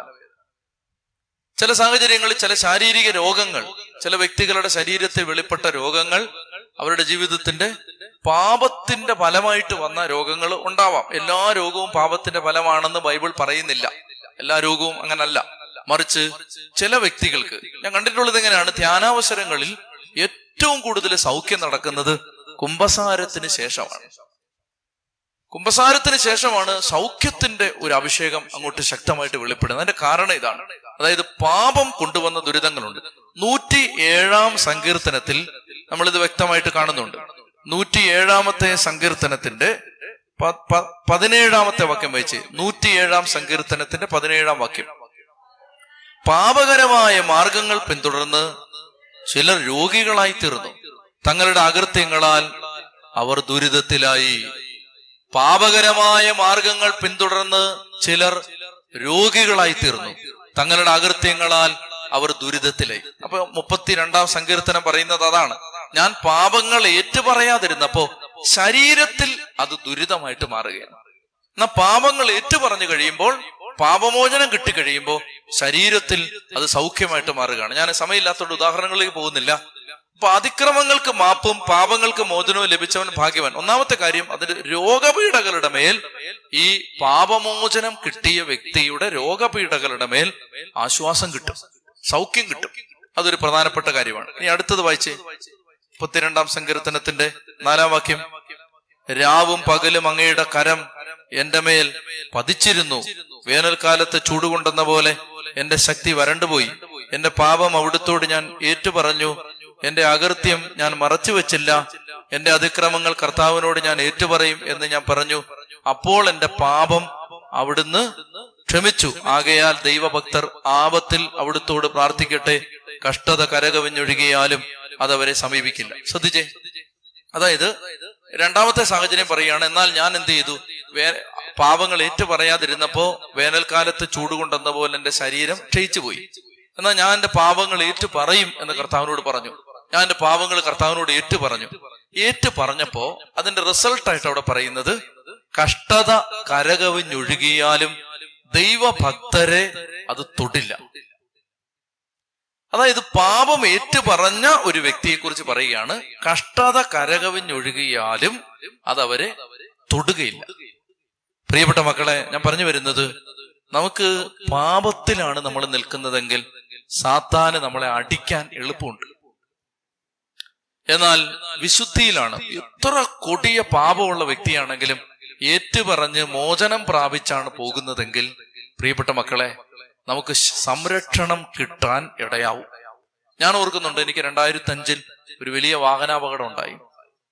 ആ വാഹനാപകടത്തിൽ സത്യത്തിൽ എനിക്കിപ്പോഴും തോന്നാറുണ്ട്, ഒരു മരണം സംഭവിക്കേണ്ടതാണ്. അങ്ങനെ ഞാൻ ചിന്തിക്കുന്നതിന്റെ കാരണം ഇതാണ്. ഒന്ന്, അത് വലിയ അപകടമായിരുന്നു. രണ്ടാമത്തേത്, എന്റെ കൂടെ മറ്റൊരു അച്ഛൻ യാത്ര ചെയ്തിരുന്നു. ആ അച്ഛന്റെ കുടുംബത്തില് ഞങ്ങൾക്ക് അപകടം പറ്റി ഞങ്ങൾ ആ കുഴിയിലേക്ക് പോയ അതേ സമയത്ത് അച്ഛന്റെ കുടുംബത്തില് ഗർഭിണിയായിരുന്ന ഒരു പെൺകുട്ടിയുടെ ഉദരത്തിലെ കുഞ്ഞ് നാച്ചുറൽ അബോർഷന് വിധേയമായി അബോർട്ടായി പോയി. ആ സമയത്താണ് ആ കുഞ്ഞ് മരിക്കുന്നത്. ഏതാണ്ട് അതേ എക്സാക്ട്ലി സെയിം ടൈം. അപ്പൊ എനിക്ക് ഇങ്ങനെ തോന്നാറുണ്ട്, ചിലപ്പോ ഞങ്ങളിൽ ഒരാൾ മരിക്കേണ്ട ഒരു അപകടമാണത്. എന്റെ മനസ്സിൽ ഇപ്പോഴും നിറഞ്ഞു നിൽക്കുന്നത് ഒരു 24-ാം തീയതിയാണ്, ഒരു മാസം 24-ാം തീയതി, 24 ആ മാസം എനിക്ക് എന്റെ ജന്മദിനമാണ്. 24-ാം തീയതി ഞാൻ വളരെ വയ്യാതെ കിടക്കുന്ന ഒരു അവസ്ഥയാണ്. ആ സമയത്ത് എനിക്ക് എഴുന്നേറ്റ് പോയി ഒന്ന് കുമ്പസാരിക്കാൻ പറ്റുന്നില്ല. അപ്പൊ ജന്മദിനമാണല്ലോ, ഇന്ന് കുമ്പസാരിക്കണമെന്നൊക്കെ ഞാൻ വിചാരിച്ച് നടന്നില്ല. പിറ്റേ ദിവസം അത്യാവശ്യം ഒന്ന് എഴുന്നേറ്റ് നിൽക്കാൻ പറ്റി. അങ്ങനെയാണ് ഒരാവശ്യത്തിന് വേണ്ടി പോകുന്നത്. പോകുമ്പോൾ തൊട്ട് മുമ്പ് എന്റെ കൂട്ടുകാരൻ അച്ഛൻ, വിൽസൻ എന്ന് പറയുന്ന ഒരു അച്ഛൻ, ഈ കോന്നിത്താഴം പള്ളിയിലാണ് താമസിക്കുന്നുണ്ട്. ഞാൻ തണ്ണിത്തോട് പള്ളിയിലാണ് താമസിക്കുന്നത്. അന്ന് കോന്നിത്താഴം പള്ളിയിൽ എന്റെ കൂട്ടുകാരൻ അച്ഛനെ ഫോൺ വിളിച്ച് ഞാൻ വിളിച്ചു വരുത്തി. അച്ഛാ, എനിക്ക് കുമ്പസാരിക്കണം, ഇന്നലെ എന്റെ ജന്മദിനമായിരുന്നു, എനിക്ക് കുമ്പസാരിക്കാൻ പറ്റിയില്ല, അച്ഛനൊന്ന് വരാൻ പറഞ്ഞ് അച്ഛൻ വന്നിട്ട് ദേവാലയത്തിലിരുന്ന് അച്ഛൻ, ഞാന് ജന്മദിനം ആയതുകൊണ്ട് അല്ലെങ്കിൽ കുമ്പസാരിക്കുമ്പോൾ നമ്മൾ നന്നായിട്ട് കുമ്പസാരിക്കണമല്ലോ, ഞാൻ പാപങ്ങളെല്ലാം ഏറ്റുപറഞ്ഞ് കുമ്പസാരിച്ച്, പ്രിയപ്പെട്ടവര്, അതിന് 1 മണിക്കൂറിന് ഉള്ളിലാണ് ഈ അപകടം നടക്കുന്നത്. ഞാൻ ഇന്നും പൂർണ്ണമായിട്ട് വിശ്വസിക്കുന്നു, ഞങ്ങളിൽ ഒരാളുടെ പ്രാണൻ കവർന്നെടുക്കാൻ സാത്താൻ വെച്ചൊരു കെണിയായിരുന്നു ആ അപകടം. ആ അപകടത്തിൽ നിന്ന് ഞങ്ങൾ 4 പേരും ദൈവം അത്ഭുതകരമായി രക്ഷപ്പെടുത്തിയത് ഞാൻ വിചാരിക്കുകയാണ്, ഞാൻ വിശ്വസിക്കുകയാണ്, ഒരു കുമ്പസാരത്തിന്റെ സംരക്ഷണമാണെന്ന് ഞാൻ ഇന്നും വിശ്വസിക്കുന്നു. ചെത്തി പറഞ്ഞേ ഹല്ലേലൂയാ, ചെത്തി പറഞ്ഞേ ഹല്ലേലൂയാ. പ്രിയപ്പെട്ട മക്കളെ, ഞാനിത് പറയുന്നത്, ഈ തിരുനാളിന് നമുക്ക് നല്ല കുമ്പസാരം നടത്തണം. ഈ തിരുനാളിന് വേറെ നമ്മൾ ഒരു പടക്കം പൊട്ടിച്ചില്ലേലും, നാട് മുഴുവൻ മേളമൊന്നും കാണിച്ചില്ലേലും, നമ്മൾ നാട്ടുകാരെ കൊണ്ട് നല്ല പെരുന്നാളാന്ന് പറയിപ്പിച്ചൊന്നും ഇല്ലേലും ഒരു കാര്യമില്ല. അതുകൊണ്ട് നമ്മൾ പെരുന്നാൾ നടത്തുമ്പോൾ നരകത്തിൽ ഭയങ്കര കയ്യടിയും ബഹളമാണ്. കാരണം 10 പേരെ കൂടെ അവന് കിട്ടും. ഒരു പെരുന്നാൾ കഴിയുമ്പോൾ ഒരു 10 പേരെ കൂടെ അവന് കിട്ടും. നരകത്തിൽ നല്ല സെലിബ്രേഷനാണ് നമ്മുടെ പള്ളികളിലൊക്കെ പെരുന്നാൾ നടക്കുമ്പോൾ. എന്നാൽ നിങ്ങൾ നല്ല കുമ്പസാരം നടക്കുമ്പോൾ നരകം ഞെട്ടാൻ തുടങ്ങും. നരകം ഞെട്ടി പറയ്ക്കാൻ, നിങ്ങൾ നല്ല കുമ്പസാരം നടത്തിയാൽ നരകം ഞെട്ടി പറയ്ക്കാൻ തുടങ്ങും. പ്രിയപ്പെട്ട മക്കളെ, ഞാൻ അവസാനിപ്പിക്കുകയാണ്. അതായത് ദൈവം ഈ രാത്രിയിൽ നമ്മളോട് ആവശ്യപ്പെട്ടത്, ജോഷുവയുടെ പുസ്തകത്തിൽ 3-ാം അധ്യായത്തിൽ നമ്മൾ വായിച്ചു, നിങ്ങൾ നിങ്ങളെ തന്നെ വിശുദ്ധീകരിച്ചാൽ കർത്താവ് നിങ്ങളുടെ ഇടയിൽ അത്ഭുതം പ്രവർത്തിക്കും. ഹൃദയങ്ങളിൽ അനുതാപം നിറയ്ക്കുന്ന പരിശുദ്ധാത്മാവേ, മർക്കോസിന്റെ സുവിശേഷം 1-ാം അധ്യായം 12-ാം വാക്യം, സമയം സമാഗതമായി, ദൈവരാജ്യം സമീപിച്ചിരിക്കുന്നു, അനുതപിച്ച് സുവിശേഷത്തിൽ വിശ്വസിക്കണം.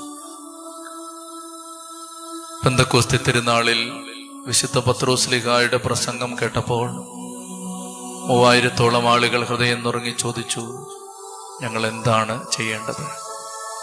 പത്രോസ്ലീഹ ഇങ്ങനെ മറുപടി പറഞ്ഞു, പരിശുദ്ധാത്മാവിന്റെ ഈ ദാനം നിങ്ങൾക്ക് ലഭിക്കേണ്ടതിന് നിങ്ങൾ അനുതപിച്ച് യേശുവിനെ സ്വീകരിക്കുക, അനുതപിക്കുക.